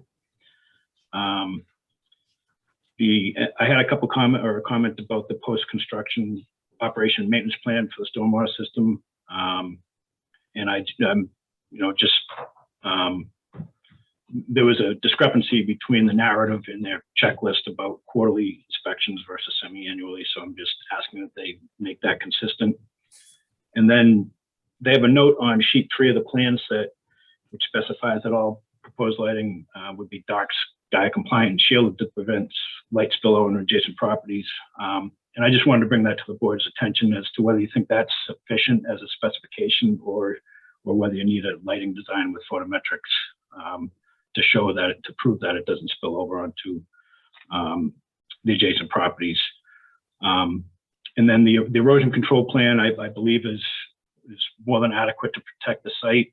During construction, that they show a mulch sock around the entire perimeter of the site during construction, with construction, the crushed stone construction, stabilized construction entrances.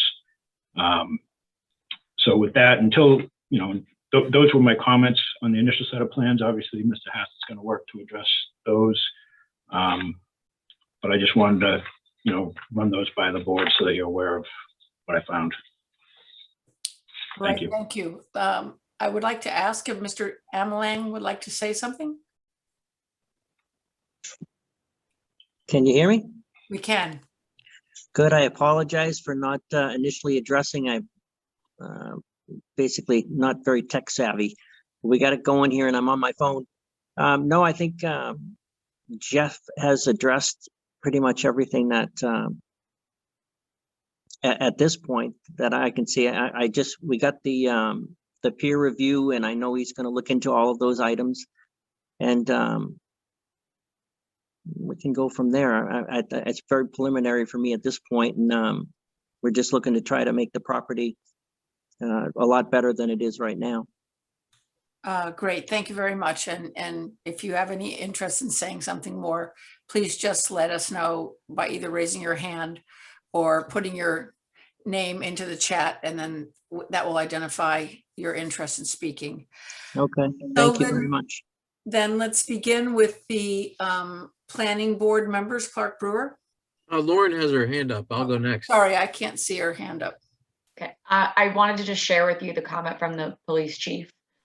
So we received from Chief Quigley that just the plan shows no exit onto Route 3A from the new parking lot. Clear signage, pavement markings, and angled entrance should be considered to strictly prohibit direct exit onto 3A. Egress onto 3A from this property should be via Brewster Road.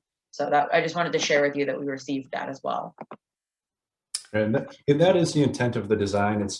There's only an entrance now off of Brewster Road. I'm sorry, off of Route 3A. There are do not enter signs posted on either side of the driveway. And we can look into, I think it's a good suggestion to maybe angle that a little bit to really make it clear that that's not an exit. But that's certainly the intent of the design. I agree that Brewster Road is the safer entrance. Right, because that's a very messy area, and the village greenery has had to hire a police member in order to direct traffic 5 days a week. So that's, we want to decongest that as much as possible. All right, let's start with Clark Brewer. So, I'd agree, safety, ingress and egress, off of 3A, even though the speed limit's 35, nobody, I'm sorry, sometimes people go faster. Some people go faster. We didn't get a copy of the architectural plans, uploaded onto the hearings. So, if that could be done before the next, hearing, we can take a look at those. Can you just run through the square footages? It looks like the back section is maybe 2 stories, like a parking bay plus storage. And then it looks like the front office space is 3 stories with a little elevator. Can you just run through the numbers, the total numbers of actual square footage?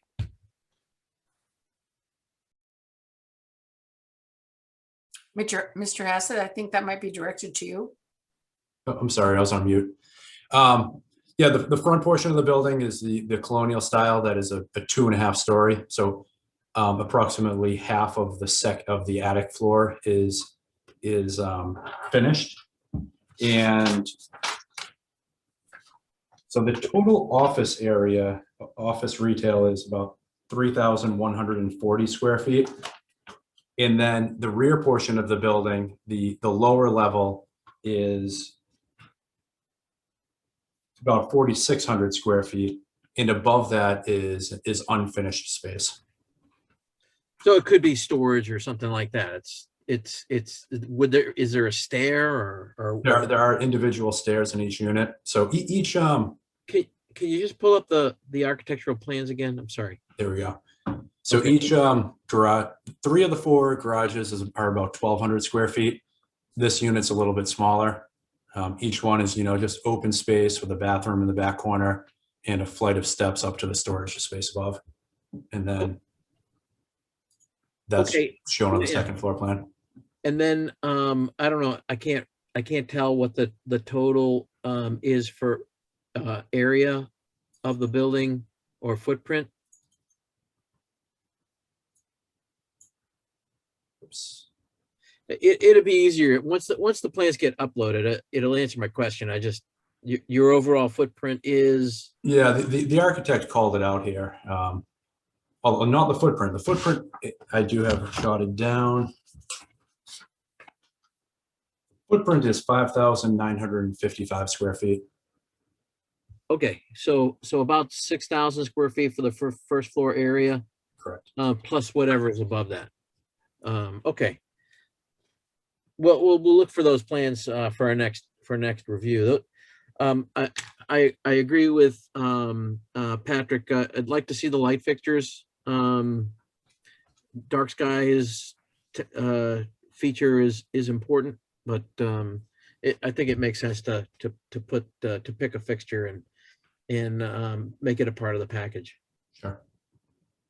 We just don't want spotlights shining out onto 3A, that kind of thing.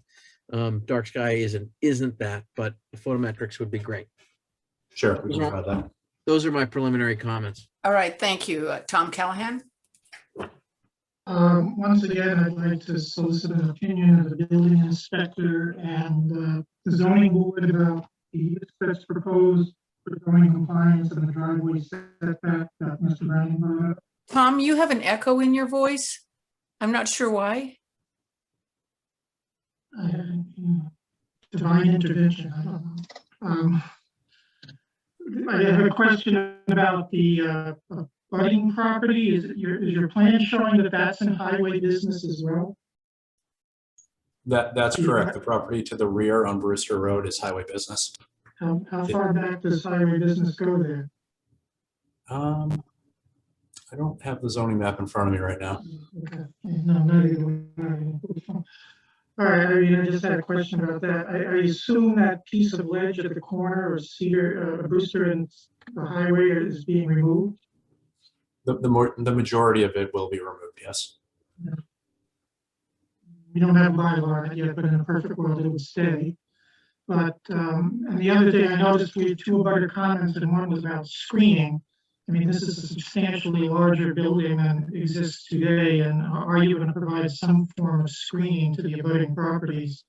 I think the commenter is asking about Brewster Road itself, along with the parking area, but also concerned about the property to the rear on the same side of the street. Yeah, so along the rear of the property to the abutter on Brewster Road, we are proposing to install a new stockade fence along the property line.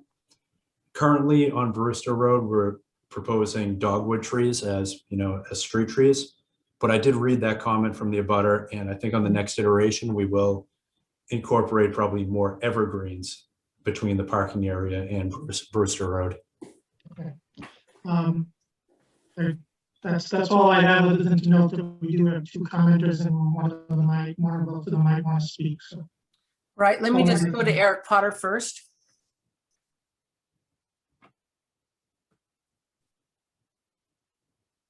Sorry about that. I don't have anything to say right now. I'm good on this one. All right, so before I go to the public comments, I'd like to ask a couple of questions. So in the structure that will be facing Chief Justice Highway, is the second floor going to be used for residential space? No, there currently is residential on the property. We are not proposing any residential in the redevelopment. I see. So the upper story of the bays for the tradespersons will be pure storage, and the second story and a half on the front building should not be outfitted as a residence. That's correct. All right, thank you. And then second, I concur with the fire chief that really working hard to get the front of the building and its relationship to Chief Justice Highway worked out very carefully, because it's going to be really easy for people to make mistakes. They'll drive over the curb. You might need to put something up more substantial than just a sign to keep people from trying to use that as access. And I'd like you to think about that. So those are my comments. So then let's go to the public comments. We have two. One from Chris Luvisi.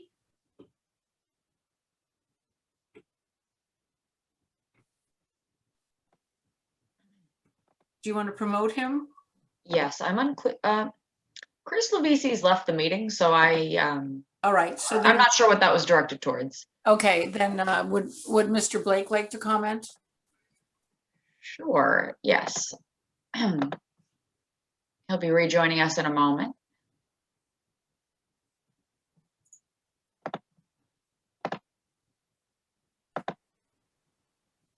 Mr. Luisi earlier had just a general comment about that he was concerned about traffic that would be generated since he lives on Brewster Road.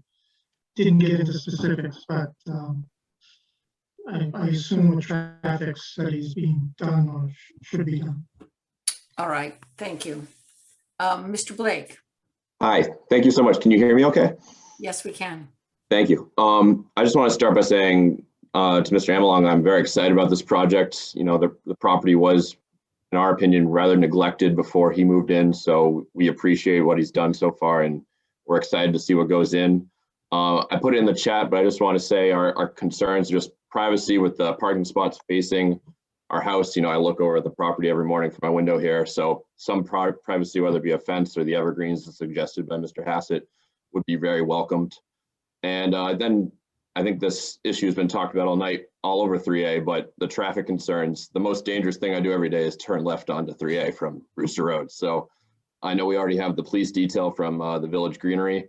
I just really want to echo that for me and everyone in this neighborhood, that intersection is a death trap. And we just want to see whatever we can be done to make it as safe as possible. Thank you. Great, thank you very much for that comment. So unless one of the applicants or one of the planning board members would like to say anything further, I would ask that a planning board member make a motion. We just need a time and date To continue.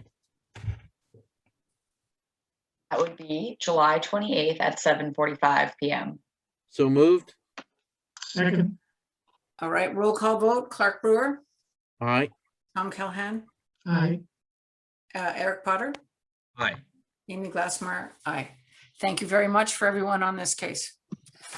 Let's Thank you. move on to our next hearing, and this will be also asking Tom Callahan to please read the public notice. Come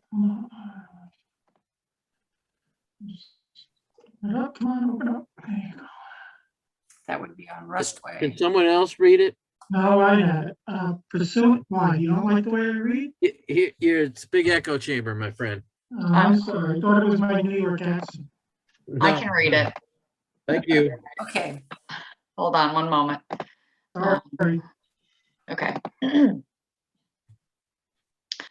Notice of public hearing, Cohasset Planning Board pursuant to Mass General Law, Chapter 40A and Section 300-5.4 of the Cohasset zoning bylaws. The planning board will hold a virtual public hearing on the Zoom platform, webinar ID 873-3675-2343, password 592527 on Wednesday, June 23rd, 2021 at 8 PM for a large house plan review for property being shown on Cohasset Assessor's Map D21051, 62 Rustway, Cohasset, Massachusetts 02025. The application is for the expansion of an existing single-family home. The proposed addition would add an additional 986 square feet for a total proposed 5,360 square foot structure. The application is submitted by Peter Stames of Archaea Homes. A copy of the application plans and accompanying documents are on file in the town clerk's office at Cohasset Town Hall, 41 Highland Avenue, with office hours of Monday, Wednesday, Thursday, 8:30 AM to 4:30 PM, Tuesday, 8:30 AM to 7 PM, and Fridays, 8:30 AM to 1 PM. Electronic copies of said applications can be obtained by contacting Planning Director Lauren Lind via email at llind@cohassetma.org. Any person interested or wishing to be heard on the application should access the virtual meeting at the time designated. Signed, Amy Glassmeyer, Chair, Planning Board. thank you very much. So it appears that Thomas Norton, is it Mr. and Mrs. Norton? That's right.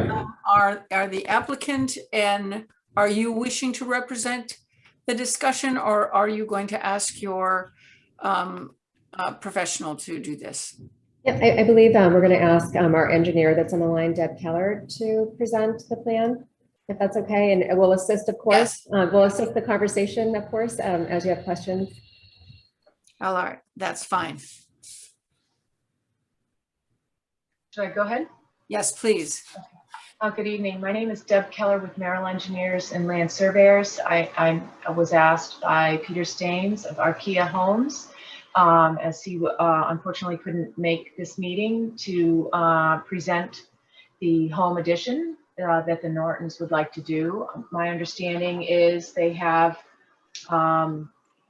presented this addition to the zoning board and have gone through a thorough review with the zoning board to obtain their approval on the proposed addition. And if you don't mind, I could share my screen and show that approved plan. Can I ask you what was the reason to go to the zoning board? Sure. Originally, they proposed an addition. The existing structure itself is a pre-existing non-conforming due to setbacks. And the original layout maintained that same setback. And they worked through with the zoning board to bring the addition into conformance as much as possible, so that they limited the amount of the proposed structure that would still be non-conforming with the shape of their home. All right, thank you. And please continue. Okay, I'm gonna, if you don't mind, I will share my screen.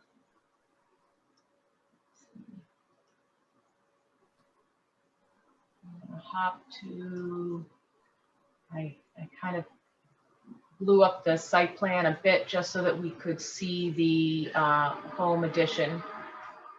So the existing home is shown here. And this plan was prepared for the ZBA. So they're showing this dark dash line is the zoning setback. The red dashed was the original addition they were looking to propose, and with the coordination of ZBA, they have worked to now propose the addition in this location here. What they are looking to do with the addition is the existing garage is a side entry garage, and the garage currently is here, located in this portion of the home. They're putting on the addition and rotating the addition so that it would be a front entry garage from the Rustway cul-de-sac into the proposed garage. With that, they're looking to convert the existing garage area into living space. And connecting the proposed garage with a breezeway and entryway into the home through an associated porch area here up and into the house. As stated, it is an increase of 986 square feet, including the proposed garage area total for the home.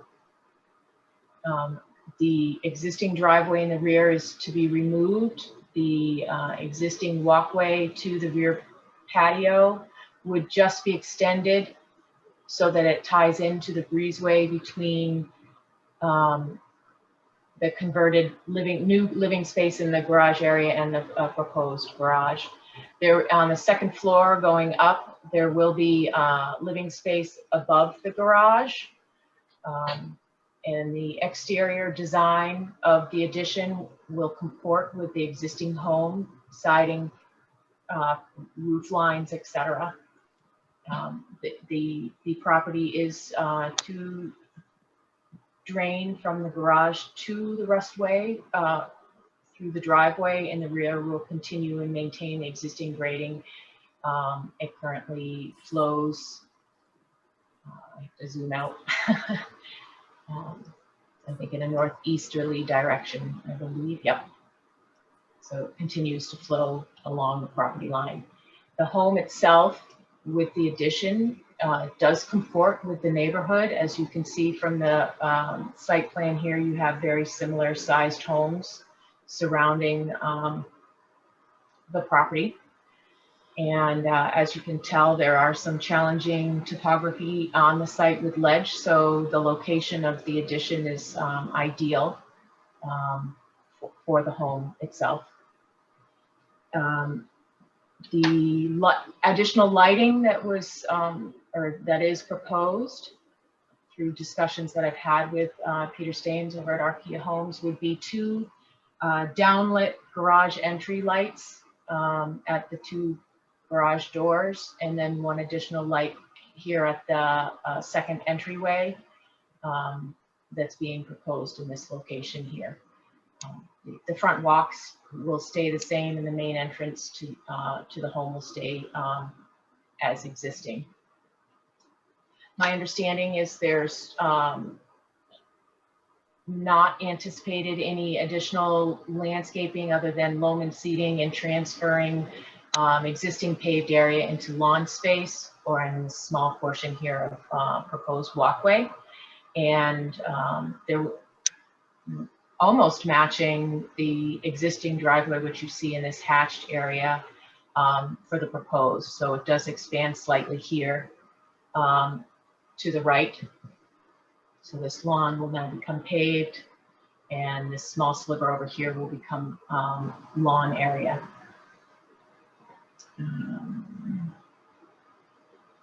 And I think that's the basis for the project. I can show the architecturals. This is the front cover. This portion would be where the existing garage is now currently, and this is the addition adding on here. So reconfiguring the garage side face to look more like an entryway with an open porch. This is the new breezeway entry, and this would be the garage face facing Rustway cul-de-sac. I think I'm going to zip right to the elevation because I think that's helpful. Past it. To see. Maybe it's this one here. Yeah, I apologize. So this would be if you were standing in basically in Rustway cul-de-sac looking towards the home. This portion is the existing portion of the home now. This would be the converted portion of the existing garage. And then this here is the addition to be added or proposed. This is the rear facing. So this would be all existing, slight conversion of the garage and the proposed addition. Those are sections. All right, thank you. Let me ask if Mr. or Mrs. Norton would like to say anything.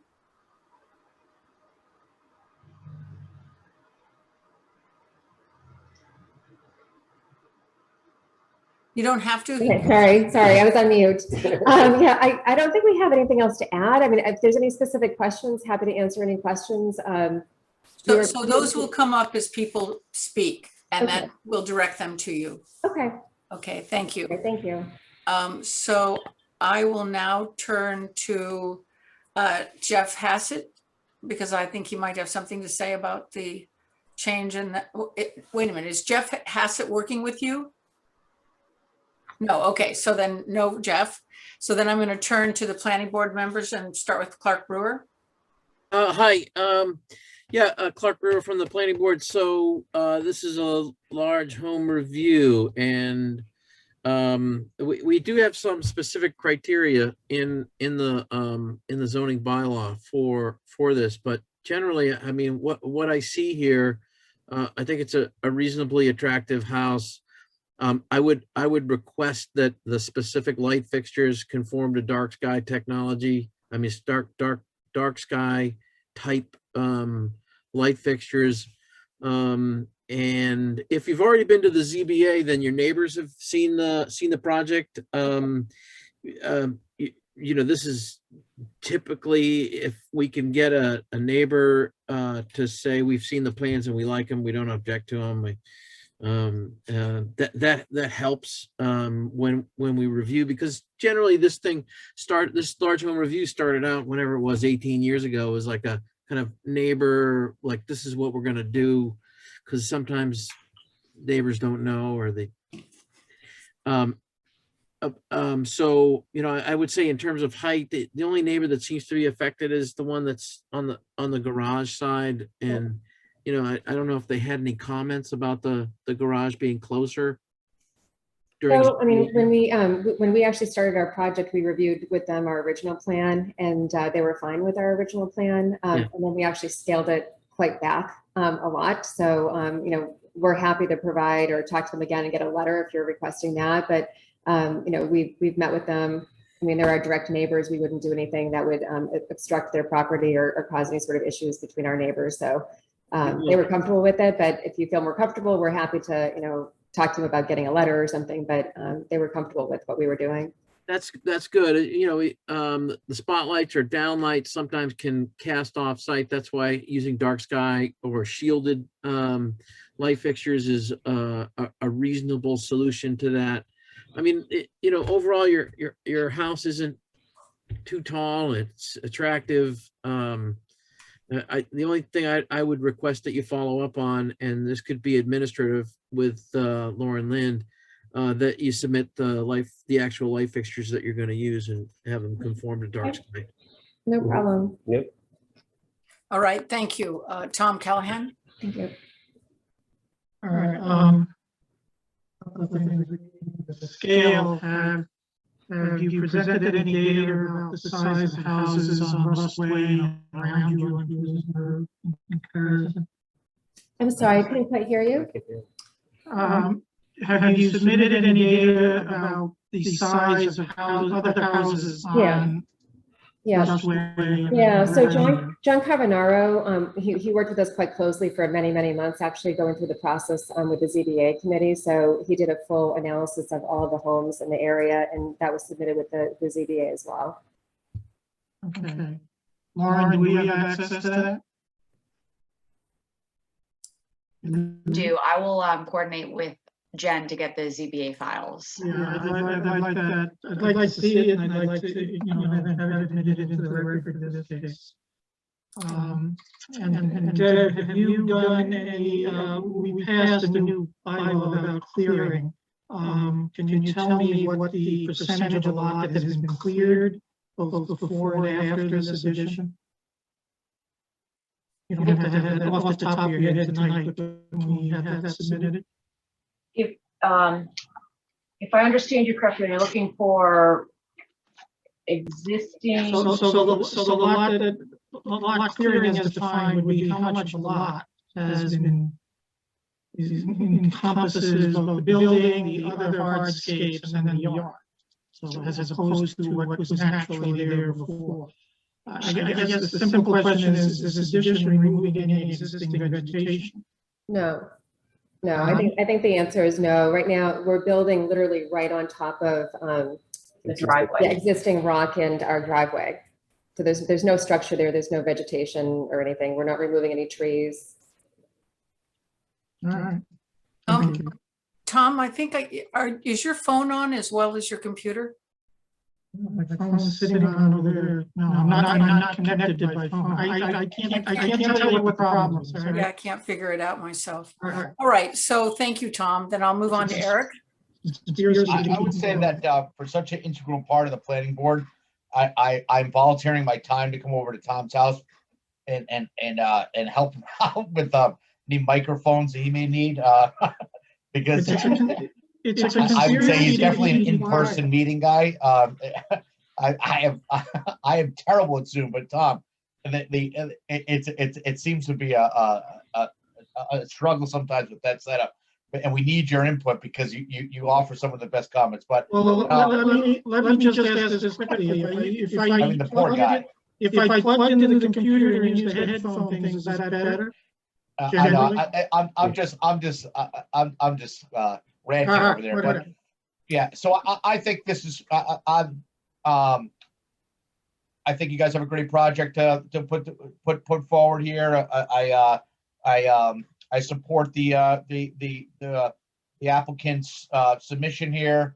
No comments at this time with regards to the large home review application. Thank you. Thank you. All right, thank you. And I don't have any comments other than you indicated, I want to make sure that I heard it correctly, is that the water that is going to come off of the new addition is going to go down the driveway. Is that correct? That's right. Is there a access to a storm drain at the bottom of the driveway? There is, yeah. All right. We're in a cul-de-sac and it's just down the slope. All right, so you would not anticipate that water coming off the property would be a hazard to anyone. You know how winter is, where things ice over and things like that. No. No, that's the current existing conditions as well. Okay. Because the front yard does flow towards Rustway. All right. All right, well then, not hearing any further comments, do we have anybody in the chat? I don't think so. So I'd like to ask a planning board member to make a motion. Since we have some, I shouldn't talk. I'll make a motion. I'll make a motion we continue, right? Because we, both Clark and I have some additional information we'd like to see. But I would schedule it, Lauren, for a real quick, short time frame. Okay, so can we get a time and date for a continuance, please? So our next meeting is planned for July 28th. We can do 6:30 p.m. All right, so that'll be right off the bat. And that's a letter and documentation of lights. Is that correct, Clark? Yeah, you know, I don't need the letter from the abutter. They were noticed on the ZBA. And you know, the other thing is the lights, I said, could be administratively approved by Lauren, as far as I'm concerned. But Tom wanted something. Well, I won't hold it up. If I could just add, Can we just do a vote and with conditions that to I follow up? want the owners to know that I'm concerned about our criteria about scale being consistent with the scrutiny we gave another recent project. However, we've been told we can't do much about scale, so I won't hold it up for this. I know that's one of the criteria from the zoning board, but I mean, I'm looking at the aerial photography right now, and it looks like what they've got planned, just from my eye as an architect, it looks like it's in scale with the other structures that are around it. I don't see a big issue, so I'd be comfortable voting to approve with the conditions of following up on the light fixtures with the town planner. Well, to be fair, in relationship to what Tom is suggesting, we do have certain materials that are required as part of a large house review. We would ask that you go through that material and identify the elements that we did not receive from you, and so we have a complete file. In that way, we are not treating anybody differently. Yes. So can somebody please make a motion with that as a part of the condition? Well, couldn't they submit what Kevin Arrow put together for Yes, but we want to get it all in a packet. the ZBA? We want it all in a packet. Lauren? I would just like to add that in the past, we have done this where the planning board's approved with conditions, and once the conditions have been satisfied, I've submitted documentation to the planning board to let you know that they've been satisfied. So I think that would be appropriate to move forward with something like that. I mean, I'd say this is a different kind of project. It's sort of like a relatively minor addition transformation, but it's not like a new house in an existing neighborhood. It is true, but we do not have anything in the documentation that suggests there's a variation in what we request. I just say I wouldn't want to hold these guys up for another 5 weeks just to get some paperwork that's already been created. Well, and so that's what we're asking for, is the documentation that's been already developed, but that is in alignment with what the large house review requires. Okay. One thing I would say is well, we're not going to continue the hearing. Can we approve this with conditions and not continue the hearing? So follow what Lawrence said, which is make a motion that conditioned, and the conditioning will be represented to Lauren, and she will then sign off that the conditions have been met. Well, I'll make a motion to approve with the conditions that that the applicant follow up on the scale analysis and light fixture, dark sky fixtures with Lauren Lynn to her satisfaction that those are accurate and complete. Second. Let me get a vote. Clark Brewer. Aye. Tom Callahan. Aye. Eric Potter. Eric Potter, aye. Amy Glassmeyer, aye. Thank you very much, Mr. and Mrs. Norton. Thank you. Good luck with your project. Thank you. Thank you. Appreciate it. Have a good evening. Thanks, Jen. Thanks, Deb. Thanks, Deb.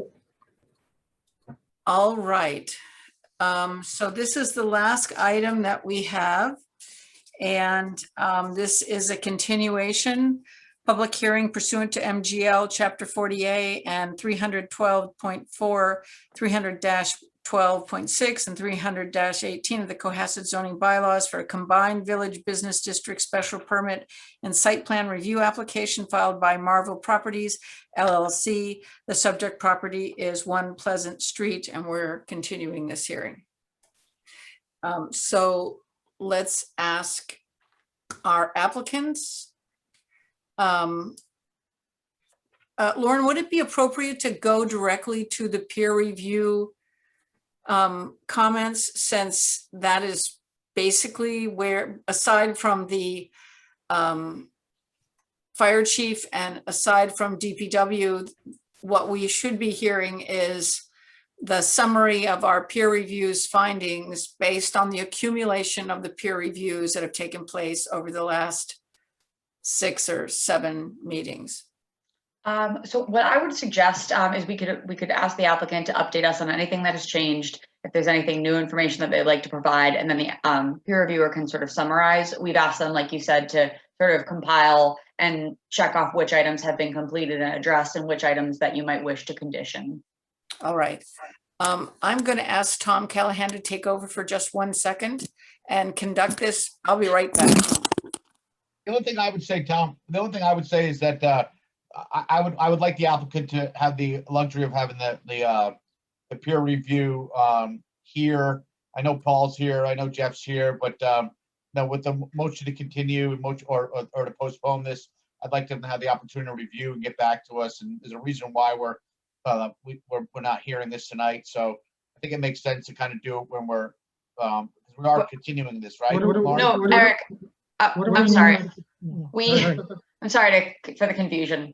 We're here. We have Jeff DeLisi and Paul Sheeran, the applicant and his attorney. We have Jeff Hassett actually is here as well, the engineer. We have for the peer reviewers, Jim Reardon and Jeff Santa Cruz. And we're also joined again by Cindy and Maritime Council. So we have our cast and we're ready to go.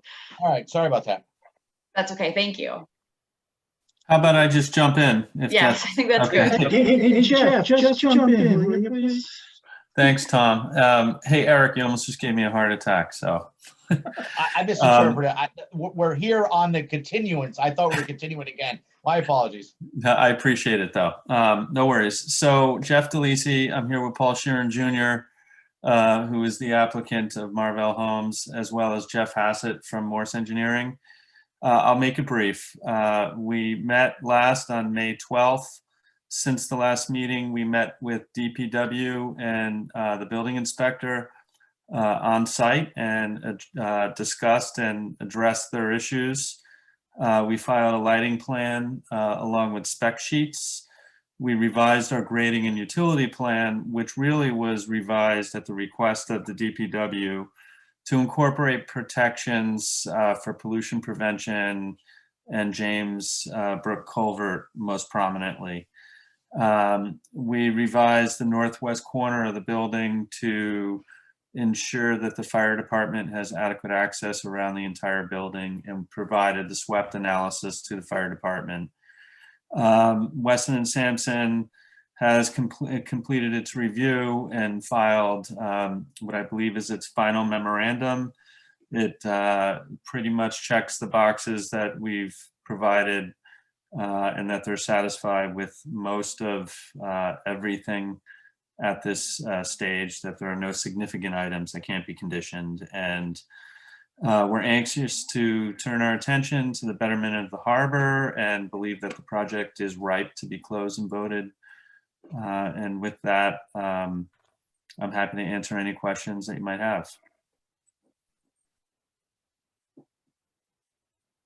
Right. And if you want, alternatively, if you want, Jeff Hassett can review the plan, but it's from the standpoint of kind of the 20,000 foot up kind of overview, it's going to look the same, but for some changes that DPW has requested. Given it's been a delay since the last time we met, we know DPW submitted information, a list of the things that it was concerned about our consultant engineers have and the fire department has. Can you just address those specifically? Are you set with the fire department? I've seen some reference of an agreement that was made on site.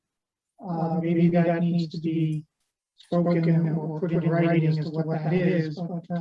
And then also, if you can get into the specifics of how you address DPW's comments. Okay, so I'm going to let Jeff Hassett take it, but as far as the fire department is concerned, we had previously provided an analysis of a turning radius that indicated that we can get that the fire department can get its truck around the building, even though that analysis indicated it on paper. The fire department was a little concerned about it, so we actually kind of cut off a small portion of the building to ensure that that's the case, and then we provided that analysis. So from our perspective, I believe that that's taken care of. And then Jeff Hassett, if you want to address anything else. I think you've summarized it well, but if the board would like, I can share my screen and kind of walk through those changes requested by the DPW. Real quick. Jeff. Okay. Tom, I can also take over now. Okay, oh, you're back. Thank you. All right, so Greg Morse from my office met on June 3rd on site with John Hallen, Jason Federico, and Brian Joyce. And based on that, we submitted a revised grading plan. And at their request, we show the revisions in red. You know, there's a lot of line work in red on this plan, but primarily it's all leaders with elevations and such.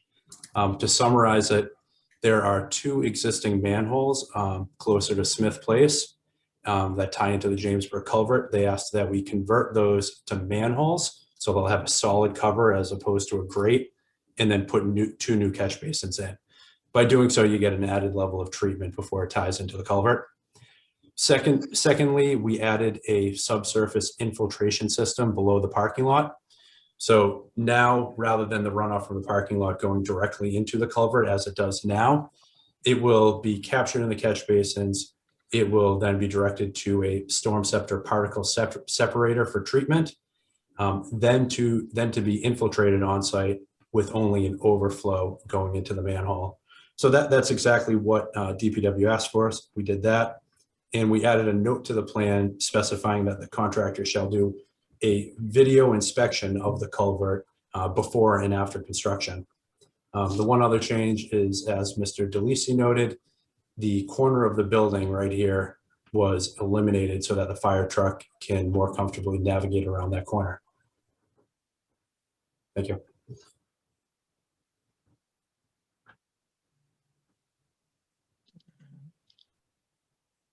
Lauren, I'm sorry, you're back. Amy, go ahead.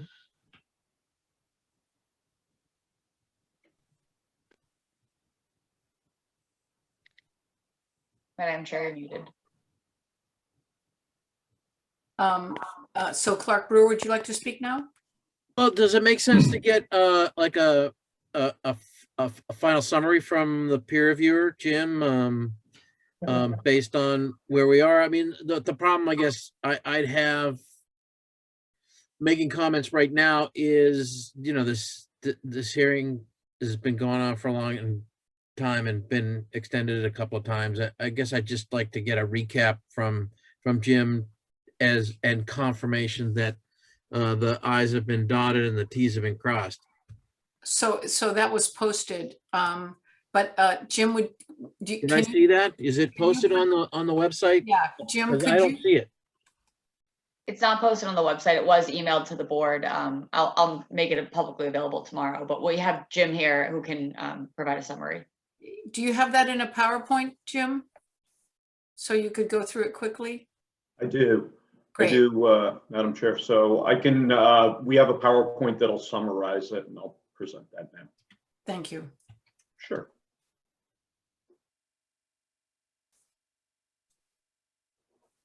Let's see. I think it presented to the wrong screen. Sorry.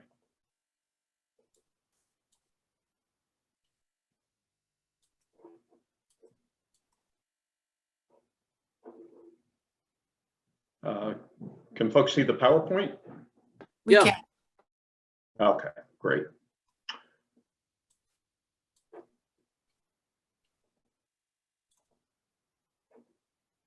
Okay, so fairly quickly here, site plan review for 1 Pleasant Street. We took a look at these topic areas or these subject areas in previous peer reviews, and in this set of recommendations include bylaw compliance, site plan layout, the public realm, traffic circulation, architecture, affordable housing, and landscape architecture. We reviewed materials that were provided by the applicant between February 10th and June 15th. List of materials is provided in the memorandum of recommendations that Lauren mentioned was sent around earlier, and it's my understanding will be posted soon. Bylaw compliance.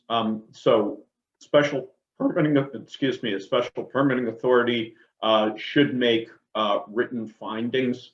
That's one of your requirements. Proof of submission and comments from the Boards of Health, Zoning, and Conservation Commission should be made. We know that these submissions were made. We just haven't seen confirmation, which is why we're listing this.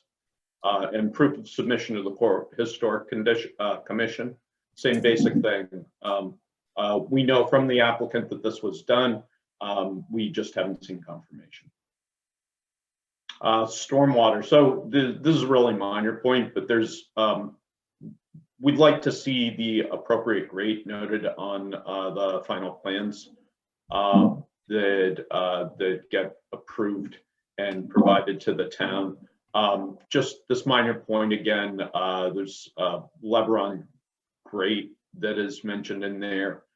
These folks are no longer in business, so it should be a Lebaron or equivalent. Fire truck access, we were just talking about that a moment ago. Our understanding is that that's been fully reviewed by the fire chief as recommended in our previous peer review. And that has been accepted also. To ensure proper dumpster access, there needs to be a gate on the fencing that was provided around the outside. We requested the fencing.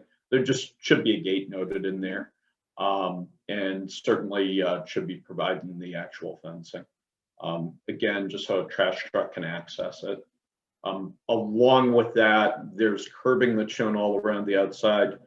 We'd recommend maybe a Cape Cod berm or something like that near the gate so that the truck can get in and out easily. Sidewalks, prior comments were addressed. We would point out, and we did in the recommendations memo, that there's no need for crosswalks across the driveway. Again, fairly minor point. Let's see, for the architectural side, so we had asked under common path egress that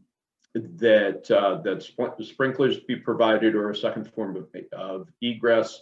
It's our understanding from a letter that was sent to the planning board that the applicant is pledged to fully sprinkler the building. So that's something that's important to us include as part of building inspection. Let's see, electrical vehicle charging station. So this is something that's recommended in your standards that the applicant, applicants provide electrical vehicle charging stations. The applicant is pledged to provide one of those, which we think is perfectly appropriate for the site. So we would agree with that. Again, it's not a thing that's shown in the plan, but it is something that is noted in a letter to the planning board. Affordable housing. So the applicant has stated a couple of different times that affordable housing will be addressed. We just recommend that this is done in writing as some form of condition. Landscape architecture. So the applicant proposes to plant honey locusts amongst other plants. This is one that was non-native. We don't have a problem with that. That's okay. So that aspect of it is fine. In the plan set to date, we haven't seen great details yet for the tree grades. So that's something that should be that we think should be conditioned. And that is it. So we've really come down from a much more significant number of comments to just a very few. And again, we think these are probably all things that could be included as recommendations in an order of conditions. Thank you very much. All right, thank you, Mr. Reardon. I'll begin then with the planning board members, Clark Brewer. So Amy, if we close the public hearing and we deliberate and vote tonight, we don't have Caleri, who was a 5th member. So this would have to, in order to pass, it would have to be a unanimous vote among the 4 planning board members who are on this meeting. Yes, thank you. Yeah, I don't have a sense for that at this point. I'd like to see what people have to say.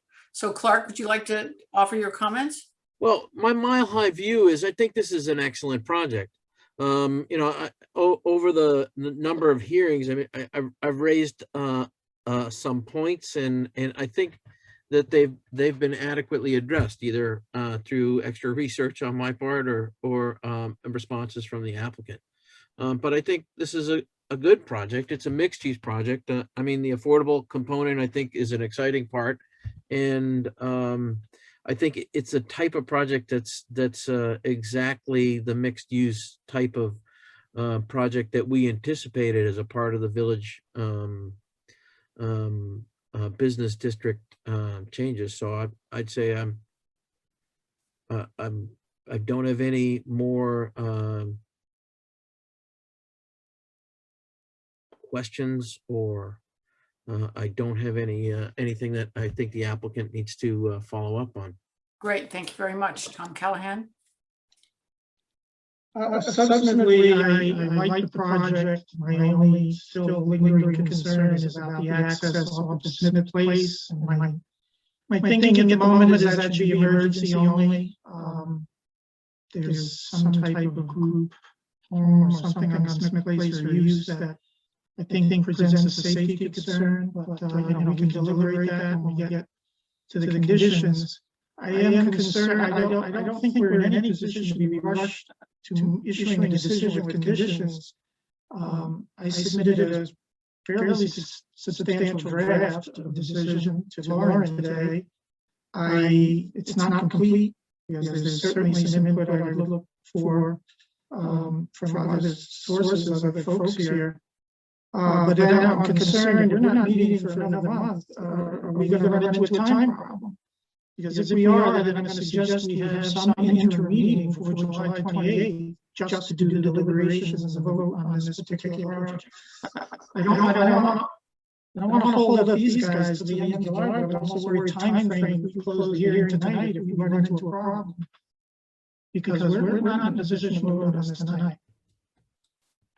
Well, we could close the public hearing. I know, and then deliberate and then vote at a subsequent hearing. Yeah, and I'm suggesting that has to be something like July 7th, not July 28th. Let's ask Lauren Lind. Hi, opening my calendar here. Well, Board. I think it would make sense to have Colery on the Zoom meeting. Well, Paul Grady should be back. No, Grady's not voting on this. He's oh, right, he is. You're right. He's so that's why we need Colery, just in case. I mean, I don't know. We're not voting right now. If we're not voting right now, I just want to. I think having 5 people available, eligible to vote is important. Okay, I'm not worried about that. I'm worried about the review of the conditions that have been suggested by, I don't know who else has suggested, who has submitted suggested conditions. Lauren solicited them before the meeting. Okay, so let's ask Lauren about the prospect of July 7th. I think it's important for everyone to know that what we're trying to do is to get some space in July where we are not having a meeting so that we can have a break. So with that as an intention, if what you desire is that we continue the discussion for a bit longer now, and then we close the hearing and we deliberate, and then we meet on the 7th to verify the results, we could do that. Lauren, what do you recommend? So here's the problem. I have a conflict on the 7th. I know Amy is away on the 14th. So I'm going to propose the 21st. It's 1 week earlier, but it allows us, we're not going to be bogged down with other items. So I will be gone until the 25th. Can I call in? You can have Tom Can you call in on the 14th? I can call in on the 14th, correct. All right. Okay, so. And then Tom will serve as chair? Or will I still Does it serve? matter? I don't think it matters where you are. You don't have to be. Okay, all right, that's fine. I can do it. I can do that. So Clark has spoken. Tom has spoken. Let's ask Eric. for comments that he might have. Yeah, I'm satisfied with everything that's been done. I'd be open to closing the hearing and then deliberating. Nobody's answering my question about the timeframe of whether we can put it off to the 21st. I don't think we can. I think we should do this on the 7th. Or the 14th, Well, because Amy's can call in. So remote. Lauren can't be at a meeting on the 7th. Could Jen serve as your representative on the 7th? We lost Jen, and I don't have to speak. I can't speak for her in this moment. But I will ask if Cindy, could you confirm the time frame, if that would be acceptable? I mean, because the board could feasibly close tonight and deliberate at the next meeting and have a decision. That's right. Because I don't leave until the 8th, so I could do the meeting on the 7th. I was in Aruba at one of the meetings, Amy. You lucky dog. That's the beauty of Zoom. I'm going out to smoky California.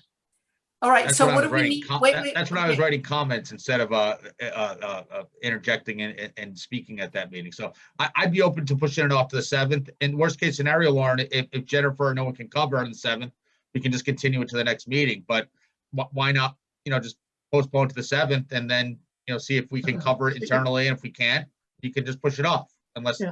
That's right.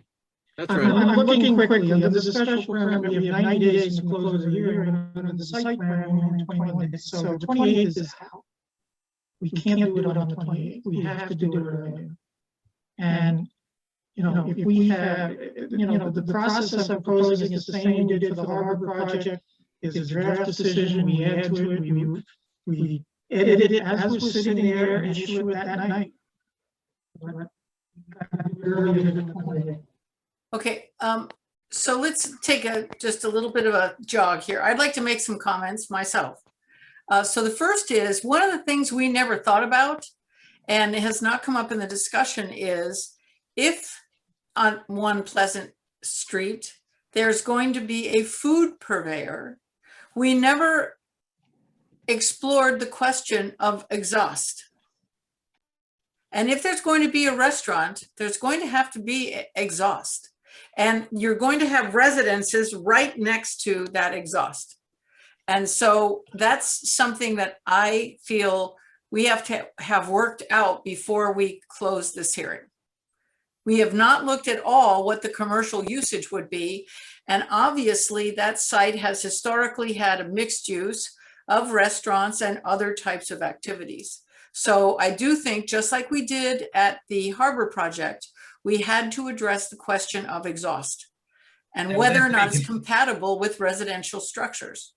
That could be a condition that would place that any exhaust be compliant with any codes and the other thing on top of that is you got to remember the developer is going to be wanting to have a project that they're going to be able to sell the residentials, and they're not going to they're going to be very cognizant of the fact that there's going to be people living above them. I don't know that that's something that's necessary for us to get involved with, nor do we have the expertise to do so. Well, we definitely made a significant issue of this at the harbor. And I don't think that it's inconsequential, particularly because the way this structure is developed is it's all very tightly configured. So my request would be that the applicant go back and think about what the exhaust consequences are if there's a front structure that is going to be a food purveying location. I mean, we have to do that now. If we don't do it now, and then something else happens, it's going to come back to haunt us. The only thing I would say is, why didn't we bring this up earlier? I mean, this is what Eric, I agree with you that that was my starting point, which is we did not consider what was going to happen with the commercial spaces. And sometimes you get to the end and you discover there's something you didn't address. That's the first thing. The second thing is, I concur with Tom Callahan that there is already an existing use on Smith Place, which have children and parents and cars and dogs associated with that site. And so if access is something which is significantly utilized on the property, are we comfortable not having some level of specificity about what that access would look like and what control would be? They put a gate in, right? Yeah, I'm very comfortable with that. They put a gate in with restricted access. To only the residents Right. living there. Right, so that controls, I mean, obviously emergency vehicles would be able to go through, but it's I not. mean, I live in the area, so I it's not see gonna be AJ's place all the time. You'd be I very don't want two surprised. people talking, please. If Yeah. Clark wants to speak first, then Eric, you can talk, okay? Clark?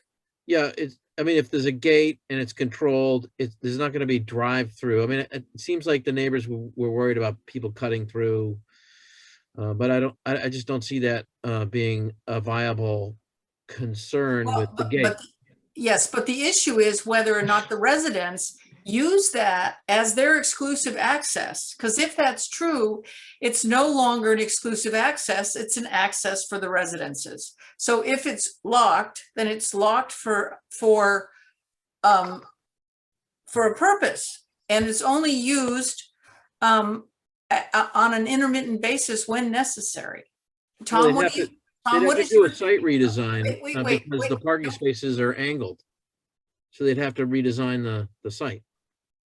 If it's a locked gate instead of a restricted access gate that you use a card key or something like that. Well, what we talked about having was a key that residents would have as an potential access, but that was not going to be the primary access for residents.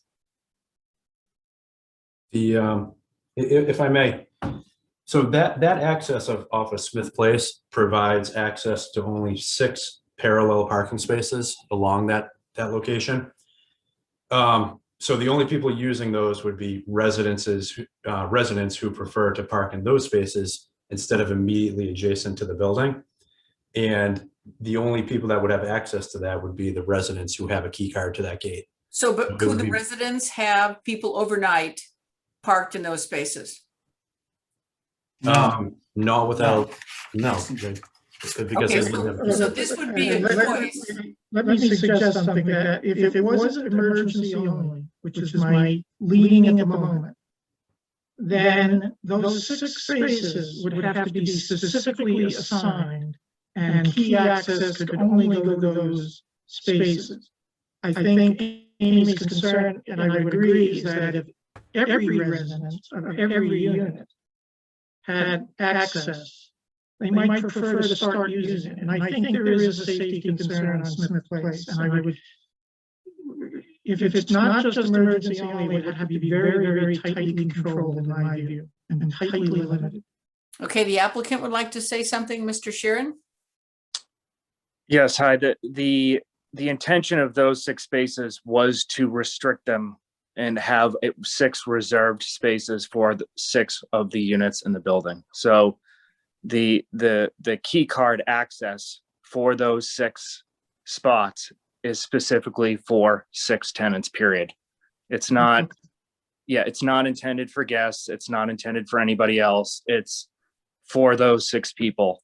And, you know, there's probably more than 6 people that use Smith Place now between all of my tenants in the building. So the traffic flow from existing to proposed is, there's no difference. I mean, Amy Martin is one of the landscape design architects. She has 4 or 5 employees using Smith Place right now. I have an employee that uses Smith Place to access that part of the property. So, you know, those 6 spots, period, those are assigned to 6 units in the building, and that's the only people that are. That might be an appropriate compromise. I probably could live with that. Okay. All right, so we've solved that question. Is that Well, correct? I'm sorry, I did not understand what Tom just said. Well, the condition, well, right now, the proposed condition that I wrote was that it would be emergency access only. But if the condition was to allow residential use, it would be limited to 6 specific assigned parking spaces only, and not made generally available to every resident of the site. Okay, great. And that's what Mr. Sheeran said, that is what he's proposing. All right, so we've solved that question. The next question is about exhaust in the front retail space. Can I address that a minute?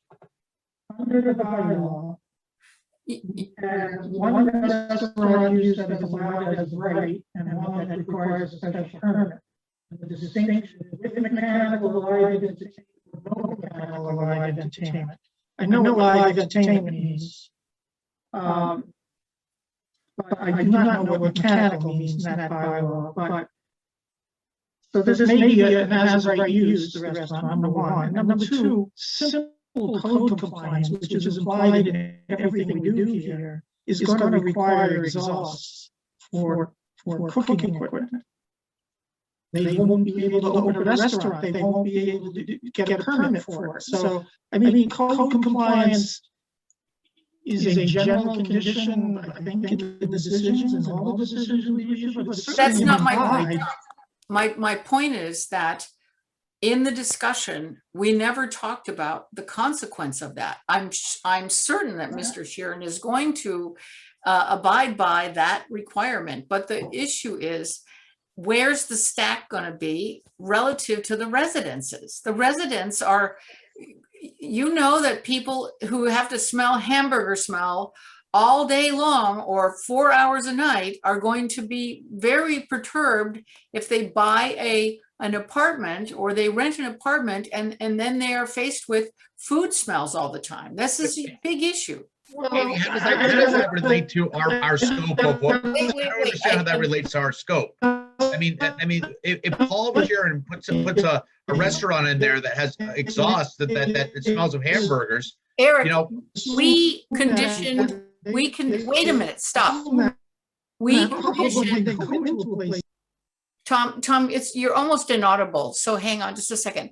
Eric, we conditioned the harbor plan so that this problem would not arise. I'm just a little bit different though. I would say it's a little bit different because there's a lot of public use area on that project. There's a lot of but in this particular project, I don't know. I mean, is it really? First of all, are we even qualified to be making determinations on exhaust? Number one. Number two, I would think that Paul Sheeran and the applicant would be very, very concerned about exhaust compliance and the smell that comes from that, because they're going to have the residential units that are not going to be occupied, rented, bought, whatever it's going to be, if there's hamburgers, going into people's apartments. I mean, this is something that I think falls outside, first of all, our purview, and second of all, I think it also falls outside our concerns, unless there's like the Sandy Beach concession stand where there's neighbors and abutters that are going to be impacted by this. I mean, this concern would be limited to Paul and his development and construction of the project. And quite honestly, I mean, is it fair to bring this up at the 11th hour and make this something that we postpone another meeting over to figure out whether or not there's going to be hot dog smell coming out of the we don't even know what's going to be going in there. So it's all hypothetical anyway. And there's going to be, Paul, I would be willing to bet my bottom dollar that if they do anticipate a restaurant going in there, that they're going to address that. I do think it's a developer concern and not a planning board concern. Thank you. Mr. Sheeran? Yeah, no, my hand was up for the previous comment, but yeah, that could very well be going through the roof. I mean, I certainly don't intentionally plan or would ever want to plan exhaust going directly into a tenant's window or in their door when they're coming and going. But any exhaust, any HVAC, all these mechanical equipments are designed when I have framing plans, when that's part of the next phase in the development of the property. I can't guarantee where it's going to be, but it's going to be in an area that is the least has the least negative consequences for the tenants living in the building. And I am not in any way implying that you would ever do anything other than the right thing. Yeah, no, that's, But we have continually referred to this project and the conditioning that we imagined for this project in alignment with things that we learned from the harbor project. I am only being cautious about consequences. So I have Clark Brewer and then I have Mr. DeLisi. Yeah, I mean, let's give them 2 weeks to come up with a plan for the if there is going to be exhaust, what it is. I mean, there's several issues. There's the smell from an exhaust from a restaurant, and then there's also noise that can be a problem. And different exhaust fans have different levels of noise. It's really similar to the HVAC units and the sound data for that.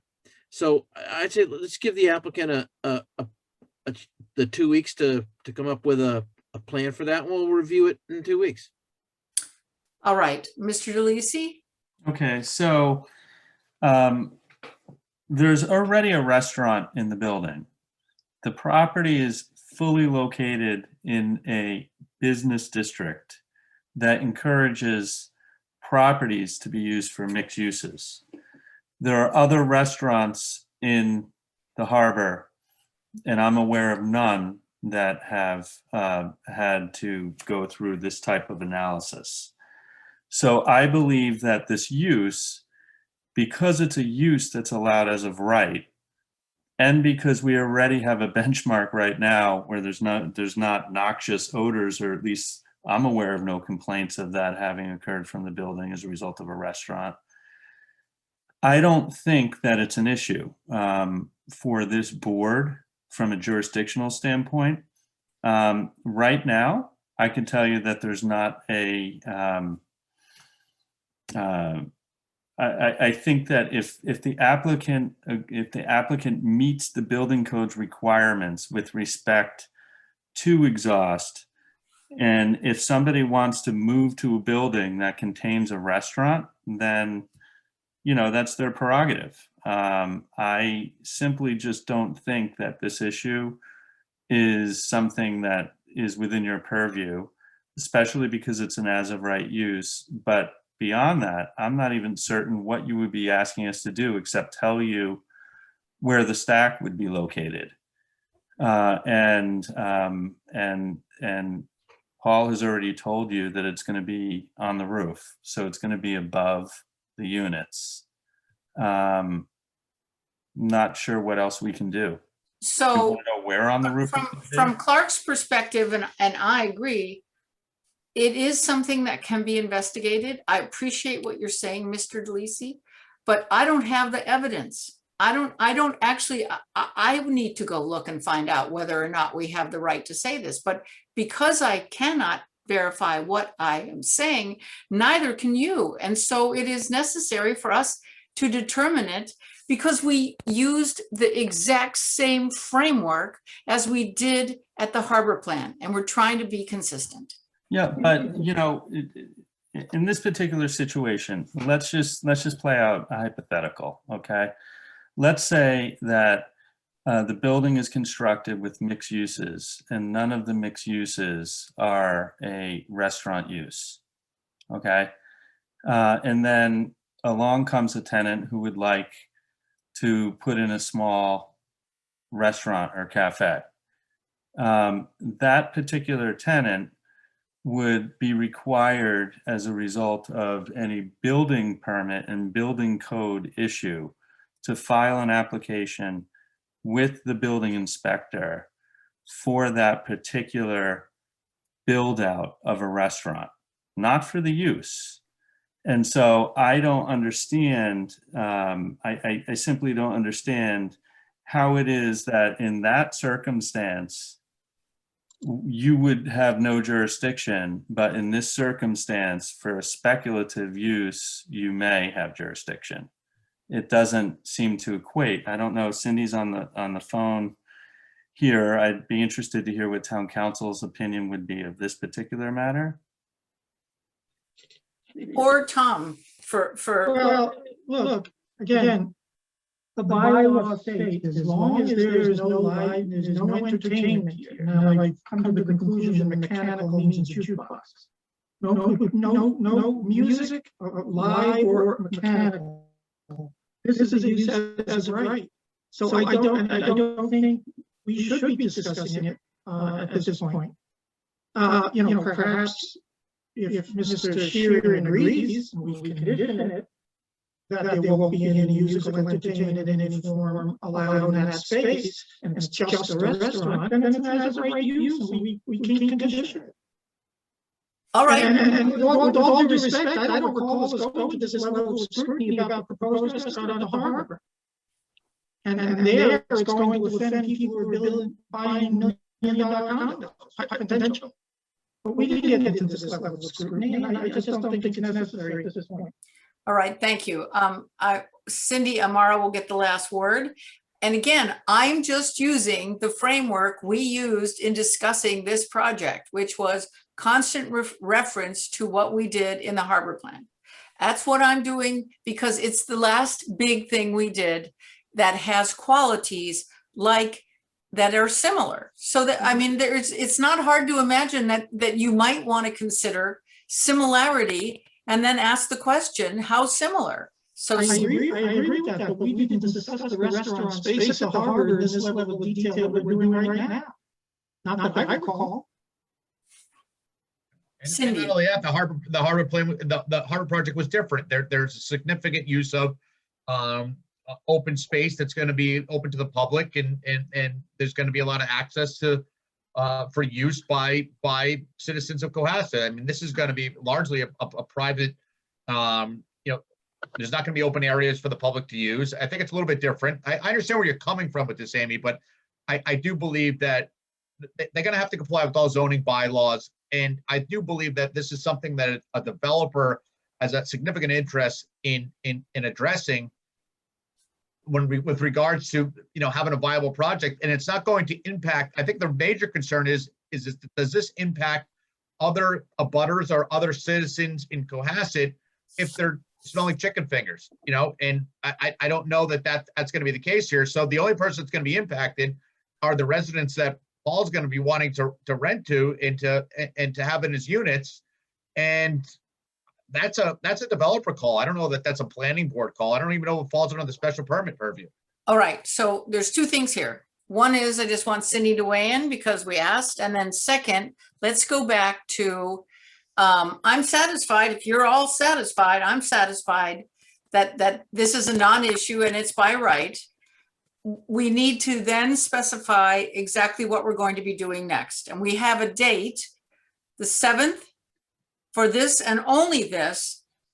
And between now and the 7th, we would deliberate, we would close the hearing, we would deliberate, and we would get back together again, and we would conclude this. So that's where we stand. So Cindy, do you have anything to say? I don't know if I have anything in light of what you've just said to add, but I do agree that it's probably beyond what the scope of this is. It's an allowed use. Based on what I know about the project, I don't know that there's enough specificity that they could even commit to where any type of restaurant would necessarily be or where you would put any exhaust. And I do believe that it would have to go through all the proper licensing channels to have a restaurant, and exhaust would be fully vetted there, as would any public concerns. Also, if they were to put a restaurant in and they were to put it in such a fashion that exhaust was a nuisance, there would be redress at that point in time. I don't believe it can adequately or should be a condition in this process. All right, thank you. So we have two citizens who want to speak, or they have comments, and then let's try to move this forward and close it up. So Mr. Tition, I'm sorry if that is not the right pronunciation of your name. Would you like to speak?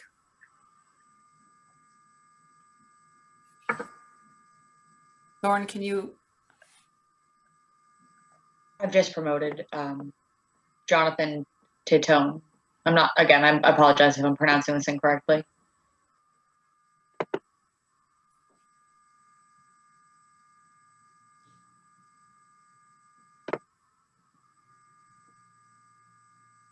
Jonathan, are you with us? Somebody else has a comment? So I think Jonathan's having audio issues. I can just read some of his comments. He asked if a study's been conducted on the project's impact on the nearby conservation land and water supply, given the stream of fresh water that flows under Smith Place and the adjacent property and the infrastructure that is there to prevent flooding in the neighborhood. Also some questions. Is it 6 or 7 spots? I believe this is my side note. I believe this is in reference to the parallel parking gated access discussion point. The question is it 6 spots or 7? The letter from the attorney states 7 in response to the neighbor's letter. And I believe Jonathan is an owner at 35 Smith Place. And that concludes Jonathan's comments. So, Jeff, do you feel you're capable of responding to the first question? So I get, I I'm was sorry. thinking I actually think, about Jeff Hassett. you mean you don't want to hear from the lawyer? Sure, Jeff Hassett, go ahead. Sure. Yeah, so as far as water quality, one of the requirements of a stormwater permit is to show that you're treating the water quality volume. And we do accomplish that. The stormwater is designed in full compliance with that requirement. All right, thank you. And then. Oh, and the number of parking spaces, we landed on 6. I don't know if there were 7 at one point. We've gone through a few iterations in that area, but in this final layout, there are 6 parking spaces. All right, thank you. And then there's one other comment from Chris, 2 comments from Chris Plex, and traffic that was not considered in the study. So Mr. Plex, would you like to make a further comment about this?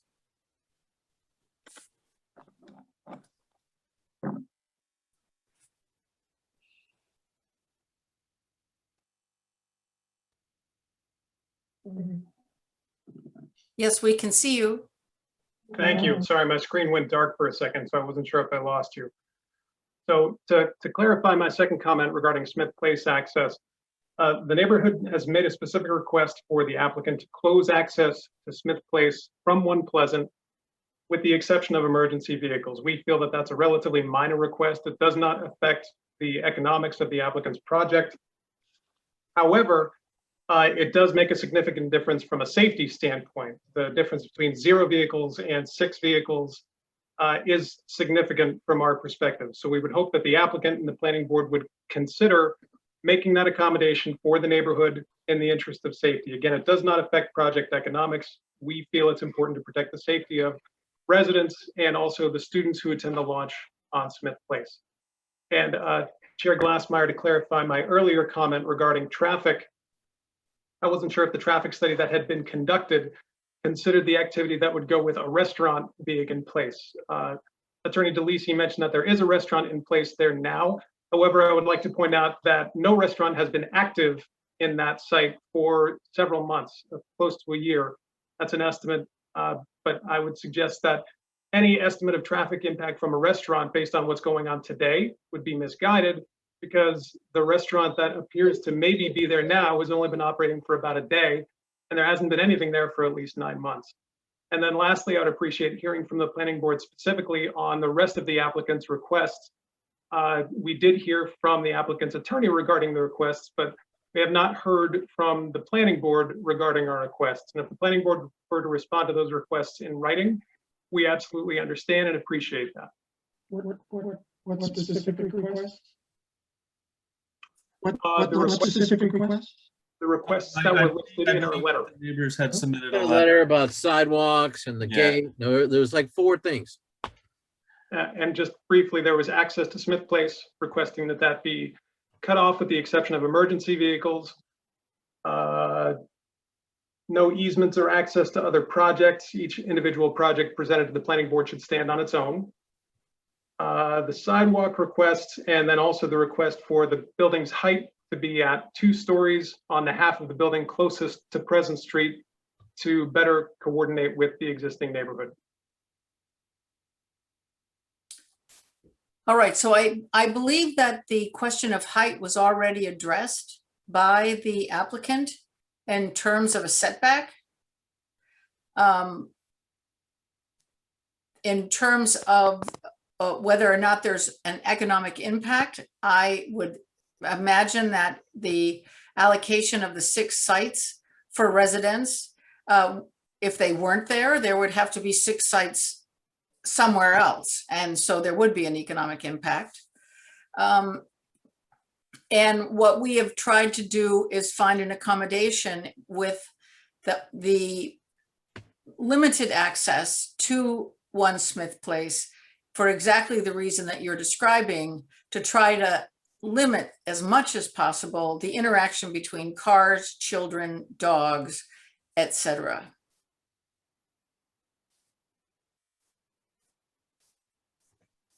So that's where we have, I think that's a summary of where we have arrived. So if I could just make sure I understand that correctly, and you mentioned the setbacks regarding building height.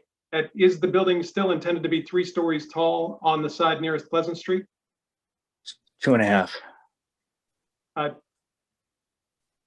I would argue that is actually 3 stories. What I we- understand what we that from could an tell you, architect's point of Chris, view. What we can before tell you- you, let's Chris, not- is that we have not amended the height of the building since you submitted your letter. We don't intend to do so either. My concern, Chair Glassmeyer, is that the applicant has made no changes to their plan in response to requests from the neighborhood, many of which would involve little to no economic impact to the applicant's plan. The issue of height would result in an impact both economically, but also to the town of Cohasset in the form of probably about 17 or 18 affordable units in its subsidized housing inventory, because we need space in order to have the units. Attorney DeLisi, as We I did mentioned in the respond last to the- meeting. Mr. don't need to Plex, repeat- I'm responding. I'm We responding did- to. No, please. No back talk. I was just pointing out what I had pointed out in the prior hearing, and that is that the height of the building meets the requirements of the zoning bylaw.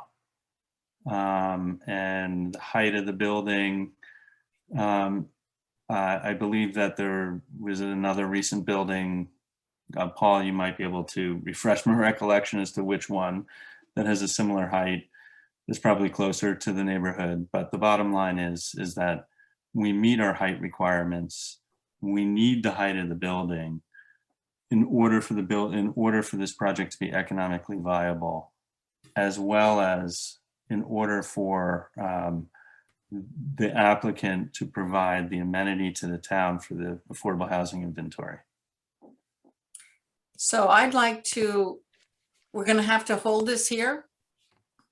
This is where we will conclude this conversation, recognizing that we are not going to be able to satisfy every concern that the public has, and still abide by our responsibility to ensure that the applicant is able to utilize their property to the value level that they are intending. So let's go back to where we were in the discussion with the planning board members, and let's agree.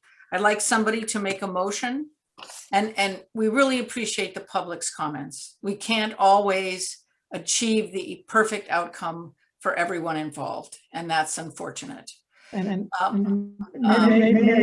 just add that the decision about Smith Place is not made yet. We're going to deliberate about it, and as I said, I'm leaning toward what you were saying, Mr. Plex, but that decision hasn't been made, so we will deliberate on it for sure. All right, can I get a motion from a planning board member with regard to closing the hearing and deliberating for a meeting to be held July 7th? And everybody, both applicant and abutters, should know that when we deliberate, there'll be no new information submitted from anybody. It'll be solely our deliberations. So Tom, would you like to make a motion? I think Clark's ready to do it.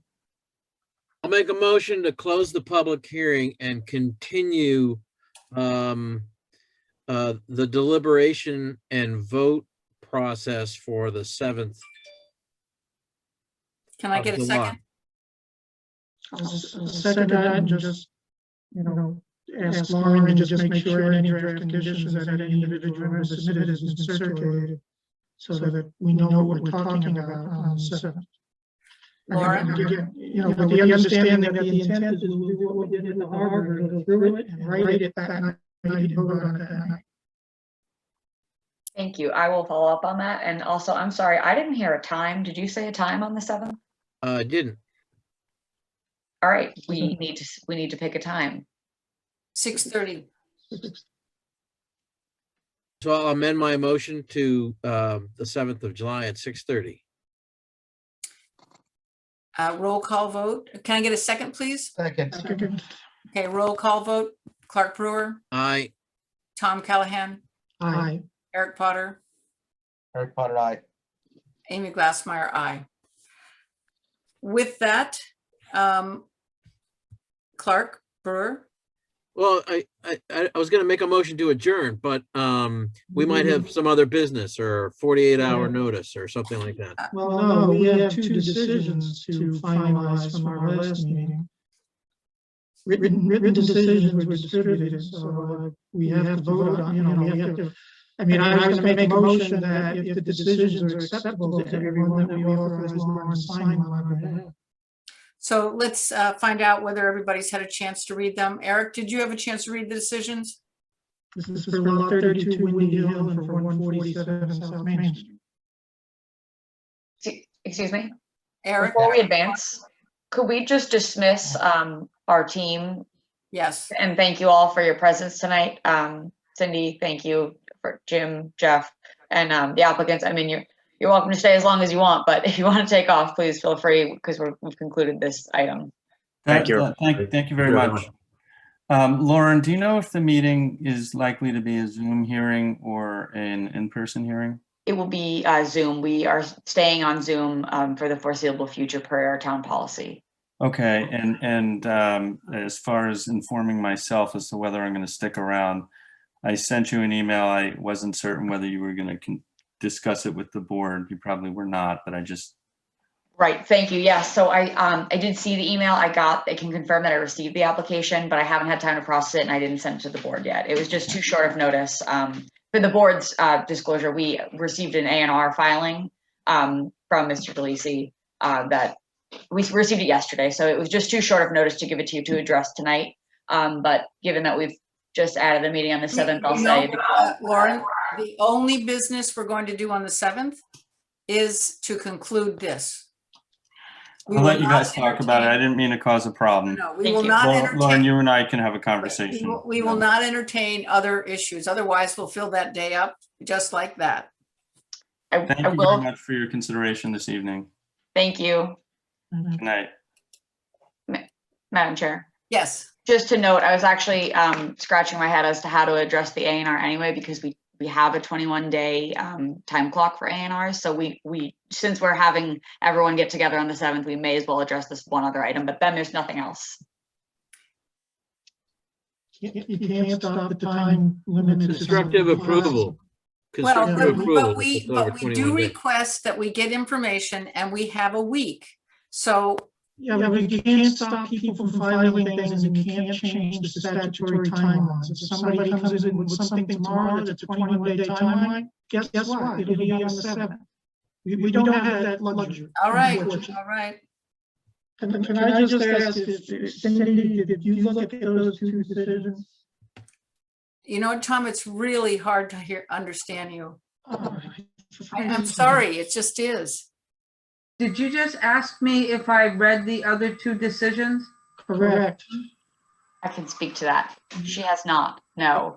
I took Tom's decision, Tom's conditions and findings and put them into the factual information that needed to be happen. Windy Hill is complete and was sent to Caris North. And I need to complete just the factual pieces of the 147 site plan, but I am keeping track of the time clock and I will notify the board. I'll send you that once it's all compiled and notify you when signatures will be needed. Will we have to have a quick vote on this, or are we probably will have to have a vote and then authorize you to sign them for us. So that Well, again, I've asked Eric if he's read it. Just procedurally speaking, Cindy, the board doesn't necessarily need to vote to accept a decision, correct? I mean, it's. So you've made your decision and. Right. But everybody has to read it, right? And approve Right. it. I haven't read it. Right, that's what I'm saying. I don't think that people. have Either read of them. Either of them. Well, so I'm saying when I can distribute it to all of you and then ask you all for signatures once I've gotten confirmation for all of you that yes, I've read it and I'm okay with this. Right. Because it's really just a written record of what you already decided in your deliberation. It doesn't require a vote of acceptance of the written document, Right. is what I mean to say. If there's one item that I'm like, I think this is wrong, I don't agree with it, it's a problem, and I doubt that it'll be there. But that would be my opportunity to do so. Right, right. And you would notify me before we proceeded with signatures. Okay, that's fair. So, Clark Brewer, Should I make a motion to adjourn? yes, do we want to say anything about, that at the next meeting, we will approve the conditions as written? So that's a part of our business? Just adjourn. I would expect, like the harbor, to have a Word document on my computer or Lauren's computer, and we edit it as we go. So that would be something we do on the 7th. That's what you're suggesting? Right, there's a lot of information, that factual information that Lauren was just talking about, that I sent it to her today. There's a lot of blank spaces, because I didn't fill in all that factual information, and I assume she and Jen will get to that before the 7th. And then really, it's just editing conditions, including whatever everybody has submitted on their own, other people are submitting it. Like I had a giant spot, Clark stuff, for the architectural things. And I don't know if we need to get as specific as we did with the harbor about the architectural requirements, but left that open, but we can do it on the fly like we did for the harbor. And get it done that night, and vote on it, and then authorize Lauren to sign. All right, so basically, everyone please read the 2 condition statements that Tom has written. Please give him comments back. We will approve them at the meeting on the 7th. I'm going to make a motion, we approve the minutes that some of the Jen circulated today. I think it was April 28th. Tom, you really shouldn't talk unless you have to. The minutes for April 28th, 2021. It hurts. All right. It does hurt. Do I hear a second for the approval of minutes? Second. Okay, I'm going to take that as everybody agrees. Can I get a motion to adjourn? So moved. Roll call vote. Clark Brewer. Aye. Tom Callahan. Eric Potter. Eric Potter, aye. Amy Glassmar, aye. Thank you all very much. Thank you for everyone here. See you in 2 weeks. Tom, get it.